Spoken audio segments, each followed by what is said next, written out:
네, 안녕하십니까. 지금부터 2022년 광주 민주포럼 특별 세션을 시작하겠습니다. 광주 민주화운동 당시 보도 영상의 체계적 역사 자료화와 영상 기자활동 규명 작업을 위한 세미나입니다. 세미나 제목이 상당히 깁니다. 이번 세미나는 광주 민주화운동을 영상 기록으로 좀 더 철저하게 복원해 보자는 그런 마음으로 시작되었습니다. 저는 사회를 맡은 순천향대학교 신미선입니다. 이 세미나는 유튜브로도 함께 진행하고 있습니다. 많은 참여 부탁드리고 댓글로 의견 남겨주시면 감사하겠습니다. 올해도 어김없이 5.18은 돌아왔습니다. 광주 민주화운동이 발발한 지 벌써 42년이 흘렀습니다. 강산이 4번 바뀌었는데도 그때 영상을 보면 가슴이 먹먹할 따름입니다. 어떤 사람은 말합니다. 이제 5.18을 그만 이야기할 때 되지 않았냐고. 시간이 얼마나 흘렀는데 아직도 5.18이냐고. 그런데 우리가 기억을 해야 하는 데는 그만한 이유가 있습니다. 다시는 그런 역사를 반복하지 말아야 하기 때문입니다. 우리가 기억하지 않으면 똑같은 역사는 반복됩니다. 42년 전 허망하게 세상을 떠난 많은 광주 시민들의 넋을 기리고 지금까지 민주주의를 누리며 이렇게 살아가는 남은 이들이 조금이나마 마음의 빛을 덜기 위해서 우리는 5.18을 기억해야 합니다. 그런 마음으로 이 세미나를 시작하겠습니다. 오늘의 세미나는 좀 특별합니다. 그동안 광주 민주화운동을 소재로 한 프로그램은 많이 제작되었습니다. 택시 운전사라는 영화도 있었습니다. 그런데 프로그램을 제작하면서 영상 취재 기자들이 보고 느낀 것은 우리가 보관해온 5.18 광주 민주화운동 관련 자료들이 팩트상의 오류가 상당히 많았다는 것입니다. 또 5.18 보도 당시에 보도 영상 자료에 대한 체계적인 관리도 미흡하고 또 관련자에 대한 증언도 많지 않았습니다.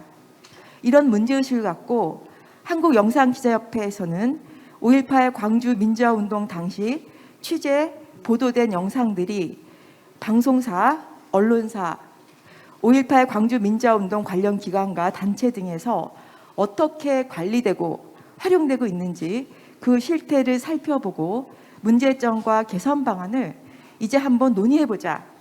그런 의도에서 본 세미나가 기획되었습니다. 또 5.18 관련 취재활동 기록들이 많이 부족한데요. 더 늦기 전에, 더 잊혀지기 전에 정리해서 역사의 기록으로 남겨둬야 한다는 다급함도 있었던 것 같습니다. 영상 기록은 말이나 글로는 표현할 수 없는 많은 의미들을 담아냅니다. 그것이 바로 영상 기록이 갖는 힘입니다. 그래서 오늘 발제는 3분이 맡아주셨습니다. 2021년 방송되었죠. 다큐 인사이트 5월의 기록을 제작한 김형석 PD입니다. 인사드리시죠.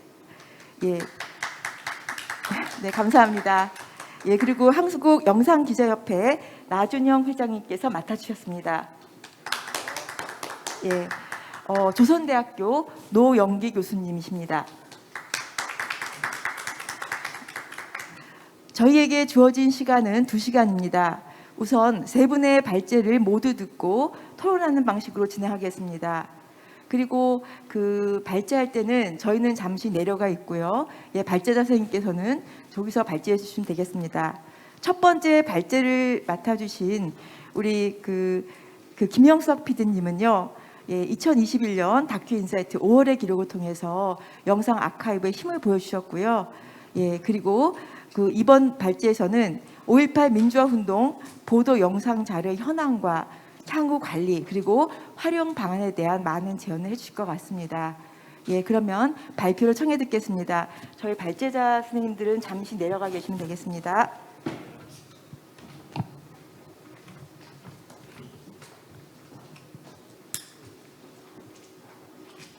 안녕하세요. 2021년 KBS 다큐인사이트 영상 아카이브 5월의 기록을 제작한 김영석 PD입니다.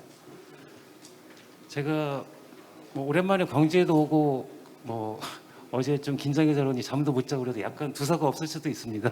그리고 이런 자리가 좀 익숙지가 않아가지고요. 발표하고 이런 자리가 익숙치 않아서 좀 양해를 부탁드리고요.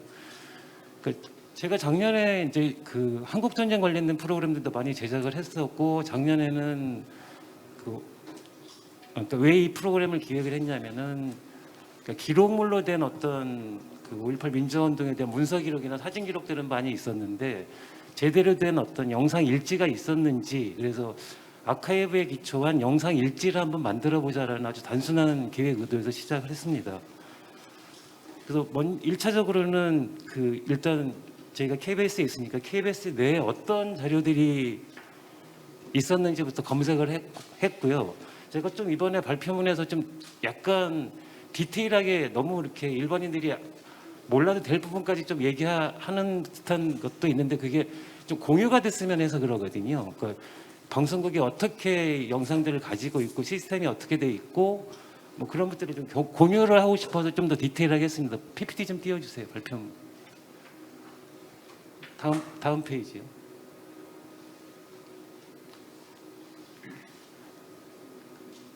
저희 이제 케이더스라고 KBS의 영상 검색 시스템이 따로 있습니다. 인트라넷으로 구성되어 있는데 거기에 예를 들어서 5.18 민주화운동이라고 치면은 약 6천여 개가 넘는 파일들이 검색이 되더라고요. 근데 그 중에서 이제 뉴스로 생산되는 것들이 있고 그게 한 2천여 개, 그리고 단위 프로그램, 그러니까 41 엊그저께 또 5.18 민주화운동 기념식 같은 단위 프로그램들이 있고, 그리고 그 단위 프로그램들을 찍으면서 생산된 촬영 원본들이 있습니다. 근데 그런 부분들을 다 포함해서 하여튼 굉장히 엄청난 숫자의 그 파일들이 있었고, 예를 들면 근데 이게 다들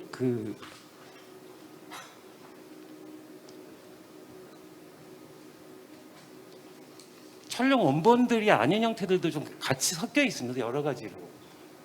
편집된 영상들도 들어있고, 그래서 그런 부분들을 하여튼 최대한 걸러내는 작업들, 그리고 그 뉴스 취재 원본을 중심으로 영상 확인 작업들을 계속 진행을 했습니다. 근데 이게 5.18 민주화운동이라고 쳤을 때 이렇게 나오는 거지, 예를 들어서 80년대 당시에는 광주 사태라는 용어들 그게 더 일반적이었었고, 광주 사태라고 치면 또 다른 아마 검색 데이터들이 나올 것 같습니다. 그게 워낙 많아가지고 그것까지는 예시는 안 했고요. 그리고 일단 그래서 5.18 민주화운동 관련해서도 검색을 한번 해봤고, 그 당시 80년 5월 당시에 혹시 다른 자료들이 있지 않을까라고 생각을 해가지고 이제 다른 검색 어떤 카테고리, 좀 내부적인 용어인 건데 다른 카테고리로 검색을 했을 때 이런 식으로 각 지역에서 80년 5월에 어떤 일들이 있었는지들이 쭉 돼 있더라고요. 유튜브 한 번만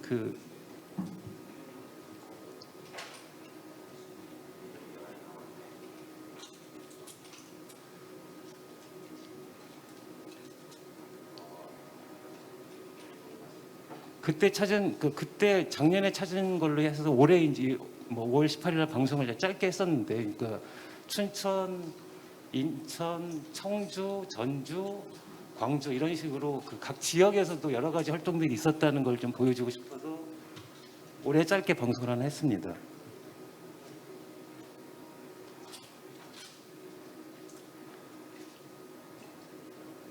조금 빨리 돌릴 수 있나요?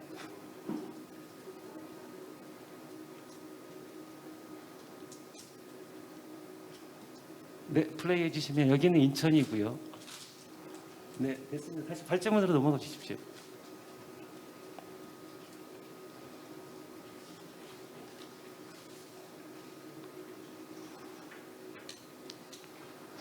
그렇게 이제 광주 쪽 영상들을 좀 일일이 아주 세밀하게 검토를 하다가 찾은 영상들이 작년에 이제 재단하고도 같이 기록가로도 공유했던 5월 18일 이전 광주 상황들을 담은 영상들이 꽤 많이 있더라고요. 그래서 이 부분은 다 지금 사진이 아니고 동영상들을 캡처한 겁니다. 그래서 반민족 민주 장례식이나 민족민주화상회나 교수들 참여했던 시위나 5월 16일 횃불 집회 등의 영상들을 새로 하여튼 공개를 했습니다. 그리고 있는 5.18 기록관하고 기념재단과 다 공유를 했습니다.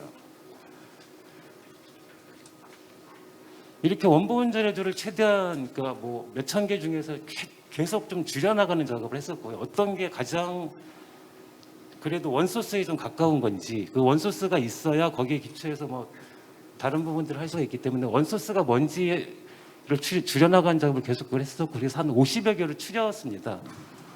그게 근데 이제 정말 원소스인지 아닌지는 확실치 않습니다. 이게 옛날에는 다 그 10분짜리 테이프로 10분짜리 필름으로 찍었는데 저희가 가지고 있는 거는 대부분 그게 60분짜리로 모아져 있는 것들이거든요. 그래서 한 번은 편집 과정을 거쳤기 때문에 이거 자체도 원소스라고 할 수는 없지만 그래도 최대한 원소스에 가까운 것들을 모았습니다. 그래서 5월 18일 영상을 되게 찾고 싶었는데요. 그 5월 18일 엑셀 한 번만 띄워주세요. 광주 휴일 풍경. 제가 5월 18일 영상을 찾으려고 굉장히 그러니까 노력을 많이 했는데 어떤 부분들은 그 메타데이터 작성을 하면서 날짜가 안 들어가 있는 부분들도 있고 뭐 어떤 부분은 들어가 있었는데 지금 들어가 있는 부분이 딱 이 부분이었어요. 그리고 그 앞뒤로 행락객 물놀이라고 나와 있는데 영상 한번 플레이해 주시겠습니까? 이게 지금 KBS 앞에서 그 행락객 트일 풍경이라고 했던 거거든요. 근데 이게 5월 5일이나 5월 12일자는 따로 있더라고요. 그래서 이게 5월 17일이나 18일 상황일까라고 그냥 혼자만 추측을 했었는데요. 조금 빨리 돌려주시면 돼요.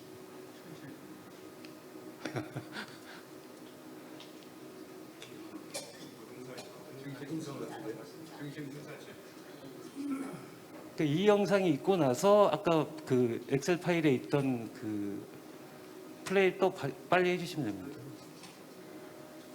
그 불교 사상 5월 17일 날 있었다는 그 불교 법회가 있고 그 뒤에 또 한 번 그 휴일 풍경이 있더라고요.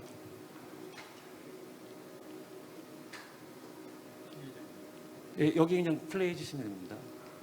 이게 이제 5월 18일인지 근데 아무도 알 수가 없는데 보통은 그 휴일이면 보통 촬영 기자, 영상 기자들이 휴일 풍경 스케치를 하러 나가는 게 좀 일반적이어서 뭐 그랬을 수도 있고 아닐 수도 있을 거라고 생각이 듭니다. 하여튼 이런 식으로 뭔가 영상 찾는 작업들을 좀 계속을 했었습니다. 네. 발표문으로 돌려주세요.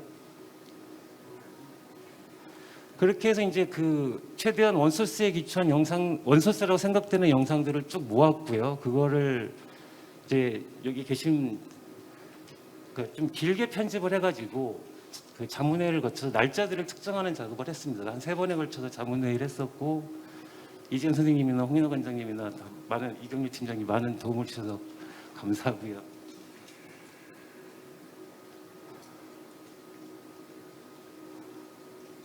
이 영상은 실제로 그 구입은 하긴 했는데 뭐 방송에 쓰진 않았습니다. 특별히 이 시간상으로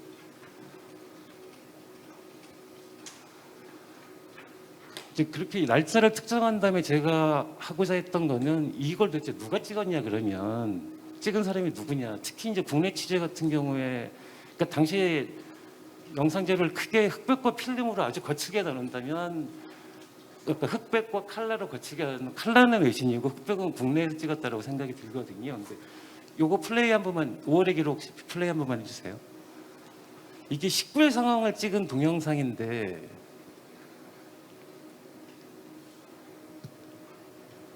이것과 굉장히 똑같은 각도에서 찍은 스틸들이 있죠. 그러면 거의 같은 위치에서 누군가가 동영상을 찍었을 것 같은데 혹시 나 회장님 이 부분 누가 찍었는지 파악되셨나요? 조선일보면은 동구청에서 찍은 것 같은데. 전일에 얘기했을 때는 저희 추정하기로는 KBS나 이런 이쪽 기자들이 저희 기사 취재했을까 크다고. 네. 이 부분 아직은 밝혀지지가 않은 거죠. 누가 찍으셨는지.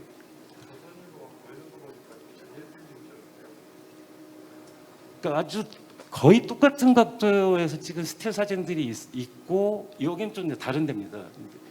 여기 이 부분을 찍은 것도 누군지가 아직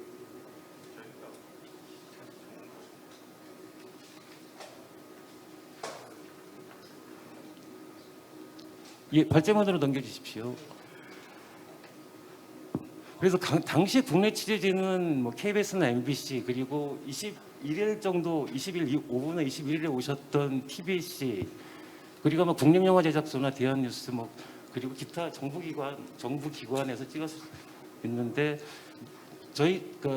제가 이제 KBS 광주 충북 쪽으로는 알아보려고 막 취재를 했었는데 이미 관련자분들이 뭐 돌아가시기도 하셨고 기억도 좀 희미하시고 그래서 밝혀내질 못했습니다. 그래서 이 부분은 좀 나 회장님이 좀 더 밝혀내 주셨으면 좋겠더라고요. 그리고 이 영상은 MBC에도 있죠. 네네. 그리고 5월 21일 상황 같은 경우에는 이것도 이제 그 크게 두 가지 버전이 있는데요. 5월 21일 같은 경우에는 TBC 김차원 기자가 찍었다고 확실히 추정되는 부분 하나와 그 5.18 민주화운동 기록관에서 수집한 영상이 있는데 이 두 개가 굉장히 그 카메라 움직이는 이런 거는 굉장히 비슷하거든요. 근데 길이는 좀 달라요. 그래서 이 두 영상은 또 어떻게 되는 건지 관계가 어떻게 되는 건지 그런 부분들도 좀 더 밝혀낼 필요가 있다고 생각이 듭니다. 그리고 5월 21일 이후에는 이제 그 국내 취재진들이 굉장히 많이 들어온 것 같고요. 그래서 그 당시 외곽 봉쇄선에서의 어떤 모습들이고 제가 취재했을 때는 KBS에서는 두 분의 영상 촬영 기자가 오셨다고 최소한 두 분이 오셨더라고요. 그리고 한 분하고는 통화를 했는데 이제 그분 말씀이 당시 가장 최고급의 그 리버설 필름이라는 컬러 필름을 들고 촬영을 하셨답니다. 근데 그거를 광주에서 찍고 이제 전주에 가서 고속버스로 서울로 필름을 보내고 다시 광주에 와서 취재하고 그러셨는데 나중에 이제 서울에 올라갔더니 그 필름들이 하나도 없더래요. 그래서 굉장히 황당했다. 뭐 그런 말씀만 좀 들었습니다.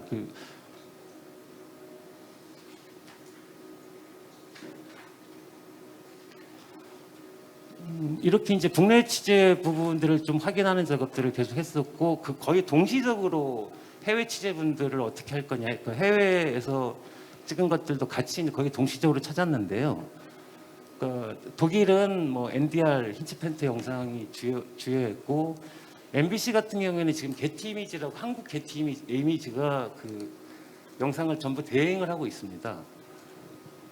그리고 ABC도 ABC 한국 지사가 있는데 그 당시에는 뭔가 연락이 안 닿아지고 저희가 직접 ABC하고 연락을 했고 CBS하고도 본사하고 연락을 했습니다. 그래서 각 방송사에서 당신들이 가지고 있는 그 1980년 한국을 취재한 기록들을 전부 달라, 스크립트를 달라 그래서 받았고 그 과정에서 이제 저희가 기존에 가지고 있던 것과 비교도 하고 뭐 이런 과정들이 있었습니다. 근데 주로 연락을 하면 뉴스팀에서 대응을 했었는데 ABC 쪽하고는 어떻게 아카이브 팀하고 직접 연락이 됐습니다. 그래서 굉장히 여러 번 연락을 주고받는 과정에서 그 26일 죽음의 행진 촬영 원본을 보관하고 있다는 걸 알게 됐어요. 그래서 그걸 수집을 했고 그래서 그 영상이 꽤 길게 방송에 나갔습니다. 그리고 이제 그럼 누가 취재를 했느냐?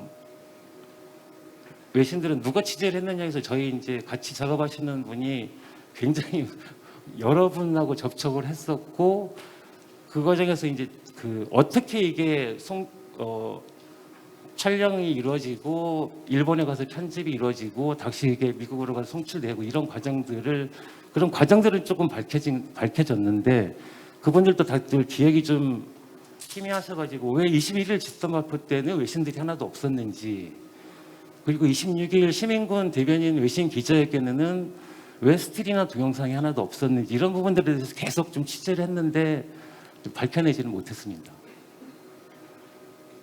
그리고 이제 나중에 나 회장님께서 굉장히 많이 취재를 하셔가지고 많이 밝혀내서 이제 최강태님이나 유영상님이나 그런 분들이 나오셨던 것 같고 이분들한테 들은 얘기로는 AP의 사이먼 김이라는 분도 있었고 그 외에 하여튼 이 해외 취재를 위해서는 기사도 그러니까 운전해 주시는 분도 있어야 되고 뭐 통역도 있어야 되고 했는데 그런 분들이 왜 우리가 아직도 이렇게 못 찾는지 좀 안타까운데 그런 분들을 좀 찾아내면 훨씬 더 얘기가 풍부해질 수 있지 않을까라는 생각이 듭니다.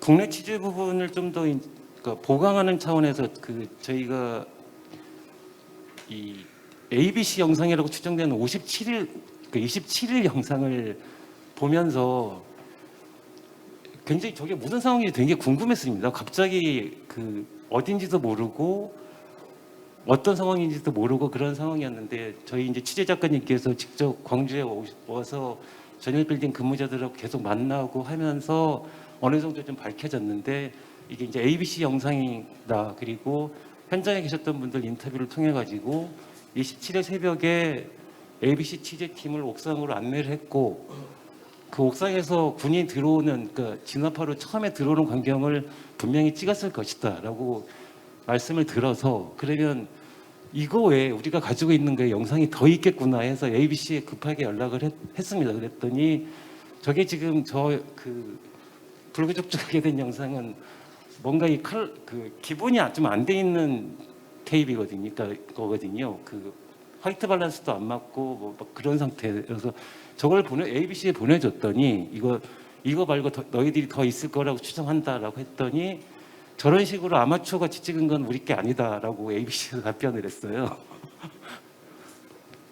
근데 하여튼 ABC가 찍은 건 거의 확실한 것 같습니다. 그래서 이 부분에 대한 취재가 상당히 좀 많이 이루어졌고 이제 자문회 과정에서 이제 도청하의 영상이 나왔는데 그거는 이 부분에 대해서 이제 저희가 영상은 알고 있고 편집을 하면서도 왜 어떤 의미가 있는지를 잘 몰랐거든요. 근데 사전 취재 및 자문회 과정에서 이제 이경렬 팀장님께서 이걸 보시고 굉장히 중요한 영상이다라고 알려주셨습니다. 그래서 여러 매체에서 이제 보도가 됐었는데 이 둘 다 지금 한 소스에 있는 거거든요. ABC 촬영 영상이라고 생각되는 부분에. 근데 제가 이걸 보면 이걸 이렇게 취재를 하면서 방송 제작자들은 영상은 알지만 그것이 가지고 있는 의미나 이런 부분들을 굉장히 놓치기 쉽다라는 생각이 들었고 그래서 뭔가 협업이 굉장히 필수적이다라는 느낌이 들었습니다.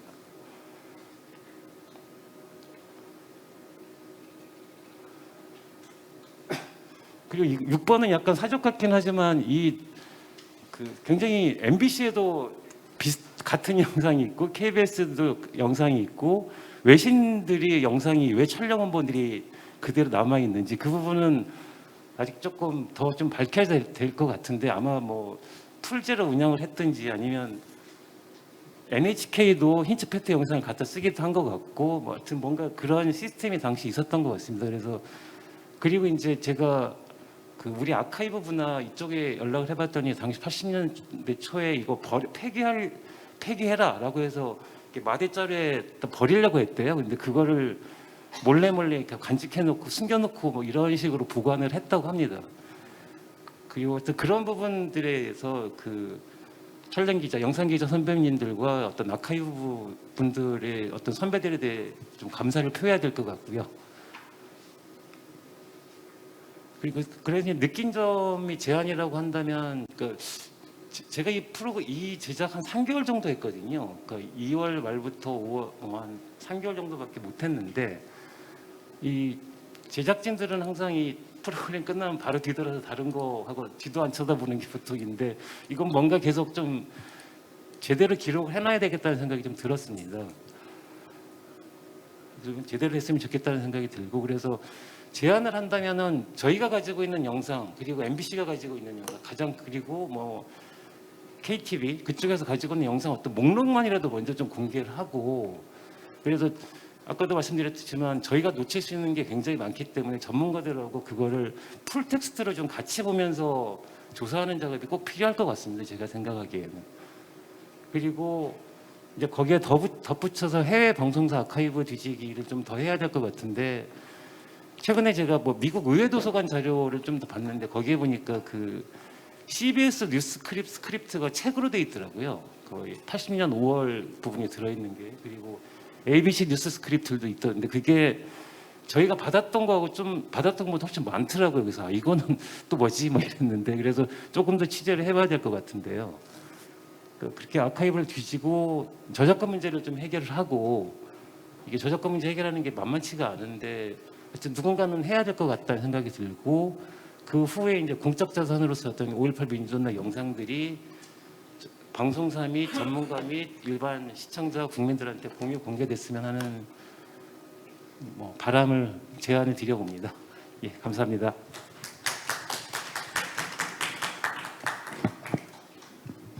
네, 굉장히 또 오늘도 새로운 걸 알게 된 것 같습니다. 영상 다 폐기해 버리라고 했던 거 몰래 숨겨서 지금까지 왔는데, 제가 고3 때 광주 사태가 일어났어요. 저는 그때 세브란스에 입원을 하고 있었습니다. 몇 달 동안 되게 많이 아파서 고3이었는데, 근데 신문이 왔는데 거기에 까만 바탕에 광주 사태 딱 4자만 있는 거예요. 아무런 기사가 없었어요. 그리고 그 세브란스 병원 창문 밖으로는 연세대학의 그 군인들이 주둔해 갖고 매일 아침마다 그 돌아다니는 그 모습을 제가 기억을 합니다. 근데 광주 사태에서 광주 민주화 운동으로 바뀌는 데는 저는 이 영상 자료의 힘이 컸다.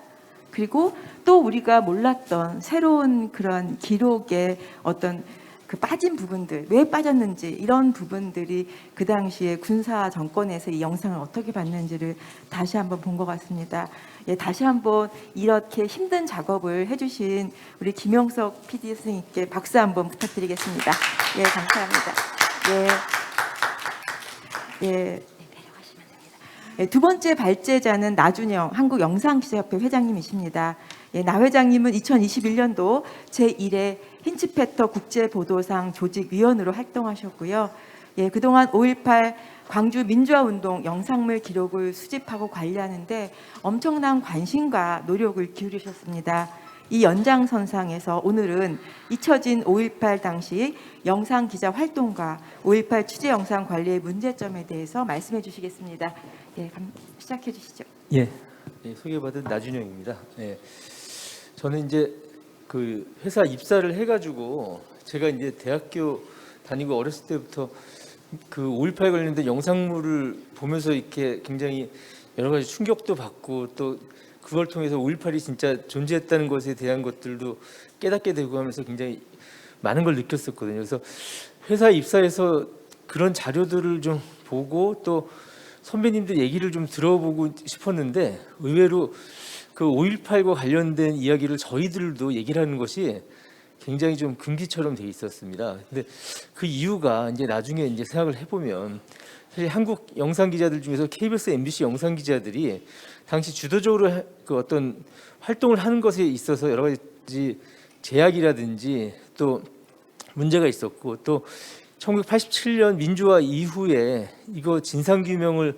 해나가는 데 있어서 영상 기자들이 거기에 좀 더 그 당시에 왜 제대로 된 취재가 이루어지지 못했고 아니면 자신들이 취재한 것들에 대한 것들을 이제는 어떤 식으로 다시 복원시켜서 사람들과 이 문제를 해결해 나가는데 진상 규명을 해 나가는데 도움이 되게 할 것인가에 대한 것들을 좀 주도적으로 나서서 이야기를 해야 되는데 그런 부분을 그 당시 하지 못했던 것이 그 우리 스스로 이 문제에 대해서 좀 그 말하기를 꺼려하게 되는 상황이 되지 않았나 하는 생각이 듭니다. 그리고 이제 그런 고민 속에서 좀 문제의식을 갖고 있었는데 이 제가 힌츠페터 국제보도상을 작년에 이제 그 제정하면서 이걸 구체적으로 만들어가면서 이게 5.18 관련된 영상 자료에 대한 것들이 체계적으로 관리되지 못하고 있기 때문에 빨리 관리해야 될 것이고 또 그것을 취재했던 영상 기자들이 그 자기들이 그 당시에 참여했던 취재와 관련된 것들에 대한 증언을 빨리 하고 그것들에 대한 것들을 우리가 역사 자료로서 좀 남기는 작업들을 해야 된다는 좀 생각을 하게 됐습니다. 그래서 그런 것과 관련돼서 오늘 작년에 그 힌츠페터상을 준비하면서 고민했던 것들을 한번 같이 한번 얘기해 보도록 하겠습니다. 예, 다음 거 넘겨 주십시오. 예, PPT 자료 다음 장 넘겨 주십시오. 예. 저는 그 5.18 광주 민주화 운동이 그 폭도들에 의한 폭력 사태 이런 곳에서 우리 한국 민주화를 어떤 초석이 된 민주화 운동으로서 평가받는 데는 그 영상이 미친 영향이 컸다고 생각합니다. 특히 뭐 나경택 기자님이나 이창성 기자님 같은 분들 적극적으로 나서서 자기의 사진에 대한 것들을 취재한 내용들 같이 공유하면서 이야기하셨던 분들도 있지만, 그렇지 않고 영상으로서 우리가 그 보도되고 했던 것들이 다시 우리 시민들에게 복제되고 공유돼 가지고 그것들이 자발적인 어떤 시민들의 그 미디어로서 만들어져 가지고 공유됐고, 그것이 집단적인 이미지를 만들면서 이것이 우리가 5.18 민주화 운동을 제대로 평가하고 제자리 복원시키는데 역할을 했다는 생각을 들고요. 그렇기 때문에 그렇다면은 그렇게 중요한 영상의 역할이 있었는데 그것들이 갖고 있는 의미라든지 그것이 우리가 놓치고 있는 진실들을 다시 보여줄 수 있는 것인가에 대한 것들을 좀 이야기하고 고민했어야 되는데, 40년, 그 5.18이 40년이 넘게 지났음에도 그런 작업들이 제대로 좀 이루어지지 않았다는 생각이 듭니다. 다음 거 부탁드립니다. 이게 5.18이 끝나고 난 이후에 5.18에 관련된 그 당시 취재와 이런 것들을 갖고 뭐 매체라든지 아니면 그 매체에 대해서 방송했던 것들을 가지고 이제 그 영상물들을 소위 말하는 광주 비디오라는 영상물들을 만들기 시작한 것은 이제 리스트 일부를 소개시켜 드리는 건데요. 이런 것들이 주로 해외에서 제작이 돼서 국내 유입이 되고, 이것이 그 87년까지 계속해서 우리 사회에 복제되고 공유되면서 그것들이 우리 5.18에 대한 이미지를 만들고 정치적 각성과 진실 규명과 민주화에 대한 요구를 만들었다고 생각합니다. 예, 다음 거 부탁드립니다. 근데 이제 굉장히 이렇게 영상 자료들이 많기 때문에 그 영상들을 활용한 다큐멘터리나 뭐 보도들이 많이 만들어졌어요. 그래서 그 2020년에 5.18 40주년을 맞이해서 굉장히 그것들을 활용한 그 영상 기록물들 뭐 아니면 다큐멘터리 보도물들이 잘 만들어질 수 있을 것이라고 생각했는데, 의외로 그것들을 진행하셨던 분들, 요 앞에 김영석 PD님도 계시지만 굉장히 어려움을 겪었다고 하더라고요. 저희 회사에서도 그 나는 기억한다를 제작가 김만진 PD랑 얘기를 해보니까 사실 이 자료를 갖다가 되게 쉽게 그 5.18과 관련된 걸 일지나 뭐 촬영자나 사건 그 순으로 해가지고 찾아가지고 그것들을 보면서 재구성할 수 있으리라고 생각했는데, 실제 자료가 그렇게 되질 않아가지고 굉장히 난항을 겪었고, 그것들을 갖고 여기 뭐 이재희 박사님이나 여러분들한테 그 자문을 구하면서 다시 그것들에 대한 그 상황이라든지 날짜라든지 이런 것들 재구성하는 작업을 하는 것이 굉장히 힘들었다는 얘기를 들었습니다. 그리고 자료도 이게 그 원카피, 투카피 이렇게 해서 제 카피를 계속 할수록 그 예전에 아날로그의 영상들은 열화라고 그래가지고 이 화질이 나빠지거든요. 근데 그 나빠진 상태가 굉장히 뭐 다양하게 그 카피가 되면서 존재해가지고 이것들을 가장 좋은 상태에 있는 것들을 골라내고 찾아서 그것을 다큐멘터리를 만든다는 것이 어려웠다고 그 얘기를 들었습니다. 또 저희 그 다음 장 부탁드립니다. 저희 이제 힌츠페터 국제보도상은 또 작년에 제정을 하면서 첫 번째 그 공로상인 5월 광주상 수상자를 그 저희가 그 같이 이야기한 것이, 그 힌츠페터는 5월 20일 오후부터 광주에서 취재 활동을 벌이는데 그 이전에 그 18일부터 20일까지의 그 상황은 거의 다 힌츠페터는 그 컬러 필름을 가지고 촬영했는데 ENG의 그 테이프로 촬영한 영상들이 있고, 그 영상들이 우리가 보는 TV 보도, 다큐멘터리 모든 곳에 다 사용되는 대표적인 이미지입니다. 근데 저것을 촬영한 사람은 누구냐? 그것에 대한 관심을 우리가 갖고 이 사람을 이번 기회에 규명을 하자. 이렇게 대표적인 이미지를 우리가 생산하고 취재한 사람인데 이 사람에 대해서 평가를 하는 작업이 없다면은 사실 이것도 문제다. 그래서 우리가 그걸 첫 번째로 한번 진행해 보자는 이야기를 하고 그 찾는 작업을 했습니다. 그래서 저희가 이제 개략적으로 생각했을 때는 외신 기자들이 이 작업을 여기 취재를 하지 않았을 것인가 추정을 했어요. 그리고 또 우리가 그 외신 기자에 대해서 역할을 우리가 또 따져봐야 되는 것이 1950년대 한국 전쟁 이후로 그 미국의 CBS, NBC, ABC 같은 방송사들이 다 한국에 그 저기 지국이나 아니면은 통신원을 두고서는 거기서 영상을 취재하는 영상 기자 특파원들을 다 운영했습니다. 근데 그 영상 기자 특파원들은 전부 다 한국 사람들이 다 맡아서 하셨었어요. 그러면 그분들이 주요한 그 영화 그 뉴스 영상을 취재를 하셨고 그런 것들이 기록화돼 가지고 전 세계에 알려졌었거든요. 그러면은 그 당시에 한국에서 취재하지 못했던 우리 언론이 취재하지 못했던 부분을 그분들이 상당히 기록한 것이 많습니다. 특히 민주화 문제라든지 그 노동의 문제라든지 이런 부분에 또 평화의 문제에 관련돼서 이분들이 취재한 것들이 또 우리의 한국의 영상의 역사로서 역할을 하고 있기 때문에 이분들을 한국의 영상 기자의 역사로 편입을 해서 적극적으로 찾아야 된다고는 얘기를 했었습니다. 그런데 저희가 그 당시에 있는 사람들 몇 사람들이 영상 기자로 활동한다만 파악을 하면은 될 줄 알았는데 누가 영상 기자를 했는지를 제대로 파악할 수가 없었고 광주에 취재를 누가 갔나를 제대로 파악할 수가 없었습니다. 그래서 굉장한 난항을 겪게 됩니다. 예. 그래서 그 결과로 해서 다음 거 부탁드립니다.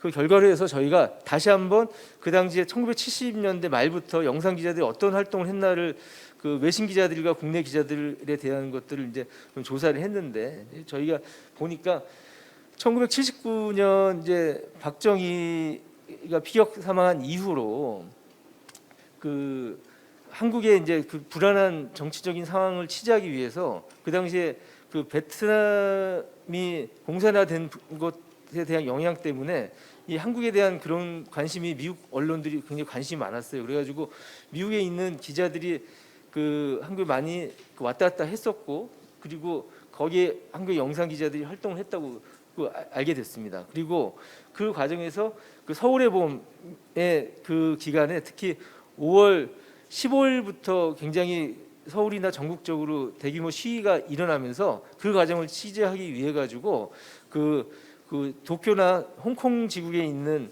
그 베트남 전쟁을 취재했거나 했던 굉장히 그 유명한 베테랑 기자들이 한국에 들어왔고 그 기자들과 결합해서 한국의 영상 기자들이 그 취재를 하게 됐습니다. 예, 다음 부탁합니다. 그래서 이제 그런 과정을 통해서 이제 그 5.18이 발생을 하고 거기에 그 영상 기자들이 그 외신을 비롯한 영상 기자들이 한국에 와가지고 취재를 했다는 것들도 이제 파악을 했는데 문제는 뭐냐면 실질적으로 자기가 5.18을 취재했다고 여기껏 그 증언을 한 기자는 딱 둘밖에 없습니다. 한 사람은 위르겐 힌츠페터 기자입니다. 그래서 위르겐 힌츠페터는 그 5.18 기념재단이나 이쪽에서 과거에 그 특파원 리포트라는 그 책을 만들면서 적극적으로 본인이 했던 활동을 그 이야기하셨고 그 이후에 그런 것들이 KBS의 다큐멘터리도 만들어주고 송건호 언론상을 시상하면서 그런 수상하면서 그 부분에 대한 공적들이 굉장히 알려졌었습니다. 또 한 분이 그 김창훈 기자라는 분입니다. 그래서 TBC 출신이시고 이분이 그 1980년 그 5월 20일 저녁 무렵부터 그 광주에 내려오셔서 21일부터 취재 활동을 이제 하셨는데 그분 같은 경우는 자기가 KBS에 재직하고 계실 때는 5.18 취재를 했다는 것에 대한 것을 공식 증언은 하지 않으셨어요. 물론 이제 사석에서는 그 얘기는 하셨었지만, 그런데 2012년에 이분이 KBS 정년퇴직하시고 JTBC로 개국 요원으로 다시 옮기시면서 JTBC 개국 프로그램에서 본인 등장하셔가지고, 근데 JTBC는 TBC 시절에 그 5.18도 취재했고 그거를 유일하게 보도한 언론이다. 이런 것들을 증언을 하면서 이분이 나오셔가지고 자기 그걸 얘기를 하셨어요. 그 이후에 40주년이 됐을 때 이규현의 스포트라이트에도 출연해서 지금 얘기를 하셨는데 그 외에 다른 언론이라든지 다른 어떤 저희 협회라든지 뭐 이런 곳에서 그런 취재 활동에 관련된 증언을 요청했을 때 이제 그분 이 공식적인 활동이나 증언을 하고 계시지 않습니다. 그래서 그 두 분 계시고, 그리고 저희가 이번 힌츠페터 국제보도상 작년에 그 공로상을 공적 조사를 하는 과정에서 그 네 분을 공식적으로 확인을 했습니다. 그래서 현재 6분밖에는 그 활동을 한 거가 알려져 있지 않고 공적인 증언을 하지 않았습니다. 그래서 뭐 뮤르겐 힌츠페터 기자는 우리가 다 잘 아시는 걸 거예요. 이제 뮤르겐 힌츠페터 기자가 우리가 중요시해야 되는 건 누구나 다 아시겠지만, 본인이 취재할, 다음 넘겨주십시오. 예, 이거 다음 넘겨주십시오. 예. 그 기로에선 한국이라는 이 프로를 9월달에 1980년 9월달에 그 독일로 돌아가서 제작을 하고, 그 이후에 이것이 계속 복사 공유되면서 우리 광주 비디오라는 그런 형태의 다양한 그 시민들이 5.18 진상 규명을 하기 위한 그 비디오를 만들어줘서 역할을 했다는 게 큰 것일 거고요. 또 이분이 5.18 당시에 최초로 시민들이 피해를 입은 상황을 전 세계에 보도를 하면서 그것이 전 세계 모든 방송에 방송이 되고, 그걸 통해서 그 또 광주를 알게 그 하는 여론을 만들었다는 데서 의미가 있을 것입니다. 그리고 김창훈 기자에 대해서 말씀드리면은, 그 다음 좀 넘겨주십시오. 예, 김창훈 기자 같은 경우에 아까 말씀드린 대로 이런데, 근데 이제 이분이 주장하시기에는 본인의 이제 그 취재했던 것을 그 JTBC에서 개국을 할 때 중앙일보에 그 창고를 뒤져서 극적으로 그 필름을 뭐 발굴해가지고 이거 갖다가 세상에 이제 알리게 됐다고 이제 그 당시에는 JTBC가 얘기했는데, 사실 이 자료는 KBS, MBC에 다 그 전부터 존재하고 있었습니다. 이거 다음번 넘겨주십시오. 그 저희가 이제 알고 있기로는 1980년 이제 언론사 통폐합 되면서 TBC는 KBS로 이제 통합이 돼요. 그래가지고 그 당시에 그 TBC에 있는 영상 자료들이 상당수 그 KBS로 이관이 됐거든요. 이제 그 과정에서 그 영상 자료가 그 복사본으로 이제 옮겨졌고, 저희 회사의 아카이브를 제가 검색을 했을 때도 그 김창훈 기자가 그 촬영한 그 영상이 똑같이 해가지고 그냥 이제 광주 광주 뭐 시민들 뭐 군인들 뭐 저 대치 뭐 이런 영상을 해서 이렇게 제목으로 해서 검색이 되고 있습니다. 근데 다양하게 많은 곳에서 저희 회사도 검색이 되고 있고, 김 PD님 말씀대로 또 KBS에도 보관이 돼 있거든요. 그래서 제가 보기에는 이거는 최초로 공개된 거는 그 좀 JTBC가 좀 자기 회사의 그 개국을 위해 가지고 좀 과장을 한 것이고, 어쨌든 그렇게 해서 존재를 했었습니다. 하지만 그러면 그걸 갖다 본격적으로 이제 자기 했다고 이제 증언을 한 것은 처음이기 때문에 그 이후에 공식적으로 이제 증언을 하신 분은 없습니다. 그 다음 부탁드립니다. 그래서 이제 그 다음에 이제 저희가 그 유영길 기자라는 분을 이제 저희가 찾게 되는데, 이분이 5.18을 최초로 이제 보도한 그 영상 취재 보도한 분입니다. 근데 이제 작년에 이제 공적 조사를 했을 때 이제 그러니까 5월 18일 우리가 보면은 그 TV 다큐멘터리나 TV 보도를 보면은 5월 18일에 금남로에 공수부대가 그 진입하는 그런 영상이나 뭐 탱크가 장갑차가 들어오고 하는 영상을 5월 18일 영상이라고 해가지고 공개를 하는 것들을 많이 볼 수 있습니다. 근데 그래서 그 사람이 누군가를 저희가 찾았어요. 근데 그 저희가 조사를 해보니까 5월 18일 날은 그 취재된 영상이 그 존재를 하지 않습니다. 그 사진 취재도 존재하지 않습니다. 근데 그 이유는 되게 좀 아직 더 규명돼야겠지만, 그 당시에 이제 나경택 기자님도 그러시고 또 다른 여러분들한테 좀 여쭤보니까 그 당시가 이제 그날이 5월 18일 일요일이라 가지고 일요일 상황에서 사실 이 지역 방송사나 신문사들도 그렇고 서울도 사실 그 야간의 근무 체제가 짜여진 게 그 70년대 후반이거든요. 실제 휴일 근무를 하셨던 기자들이 없었다고 그러더라고요. 그래서 그것이 남아 있지 않았을 가능성이 제일 크다고 하고, 5월 19일 날 유영길 기자가 광주로 내려와서 5월 18일 날 밤에 들어와서 5월 19일 오전부터 정오 한 12시 그 무렵까지 취재를 한 상황이 우리가 5.18의 그 초기에 있었던 상황을 보여주는 영상으로서 우리가 지금 각인하고 있는 그 영상입니다.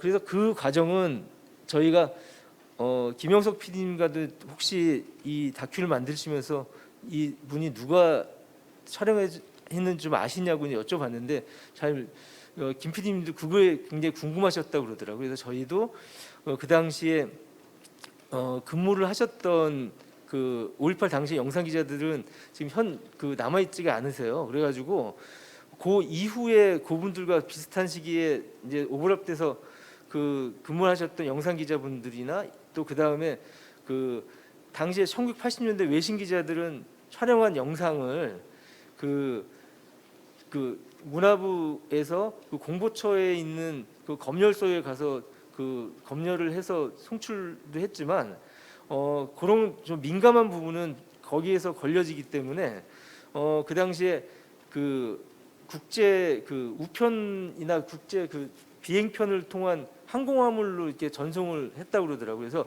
그 전송 작업을 하셨던 분을 이제 찾았습니다. 그래가지고 그 당시에 했던 사람이 둘일 것이다. 그래서 유영길과 저 최광태일 것이다는 그 말씀을 저희 듣게 됐고, 그러면서 유영길 기자 같은 경우는 1995년에 영화 꽃잎의 영화 촬영 감독을 하셨는데 그 촬영 감독을 하시면서 그 한겨레 신문과 인터뷰를 하신 게 있어요. 그래서 그 인터뷰에 자기가 5.18에 그 5월 21일 도청합 집단 발포는 촬영을 못했지만 그 못한 것을 오늘 이 영화를 촬영하면서 자기가 촬영하고 있다는 뭐 그 내용을 얘기를 하셔가지고 그 이분의 가능성을 일단 한번 또 타진을 하면서 적극적으로 찾아봤어요. 그러면서 이분의 유가족이나 이런 분들을 수소문 했더니 그 부인이 연결이 돼서 부인께서 자기 남편이 그 당시에 5월 18일에 광주를 가셔서 취재를 했고 자기 혼자밖에 취재한 사람이 없었다 뭐 이런 얘기, 그 다음에 취재한 영상을 그 비행편으로 그 일본으로 보내서 그걸 갖다가 방송을 할 수 있었다는 그 증언을 확보하고 그 이후에 이재희 박사님이 그 광주 동구청 그 상황 일지에서 미국 CBS 기자들이 그 금남로에서 촬영하고 있다는 5월 19일 일지를 저희 발견하면서 그 이후에 그 호주에서 나온 논문이라든지 이런 걸 가지고 확정을 할 수 있었습니다. 요 분에 대한 그 영상 뭐 소개하는 거를 한번 잠깐만 보도록 하겠습니다. 이분이 어떤 걸 취재했는지. 자, 뒤에 영상을 좀 플레이 좀 부탁드릴게요. 그 다음 예.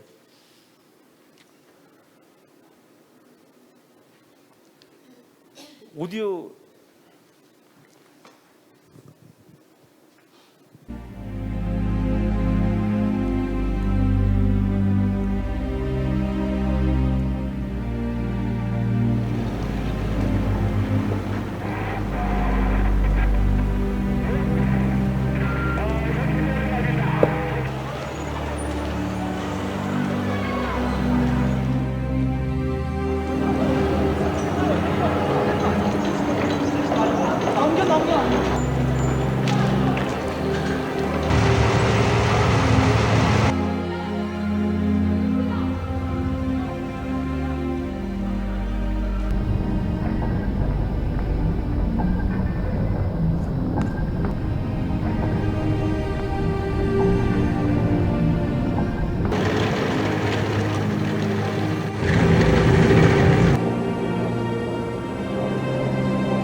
여기까지만 보여주시면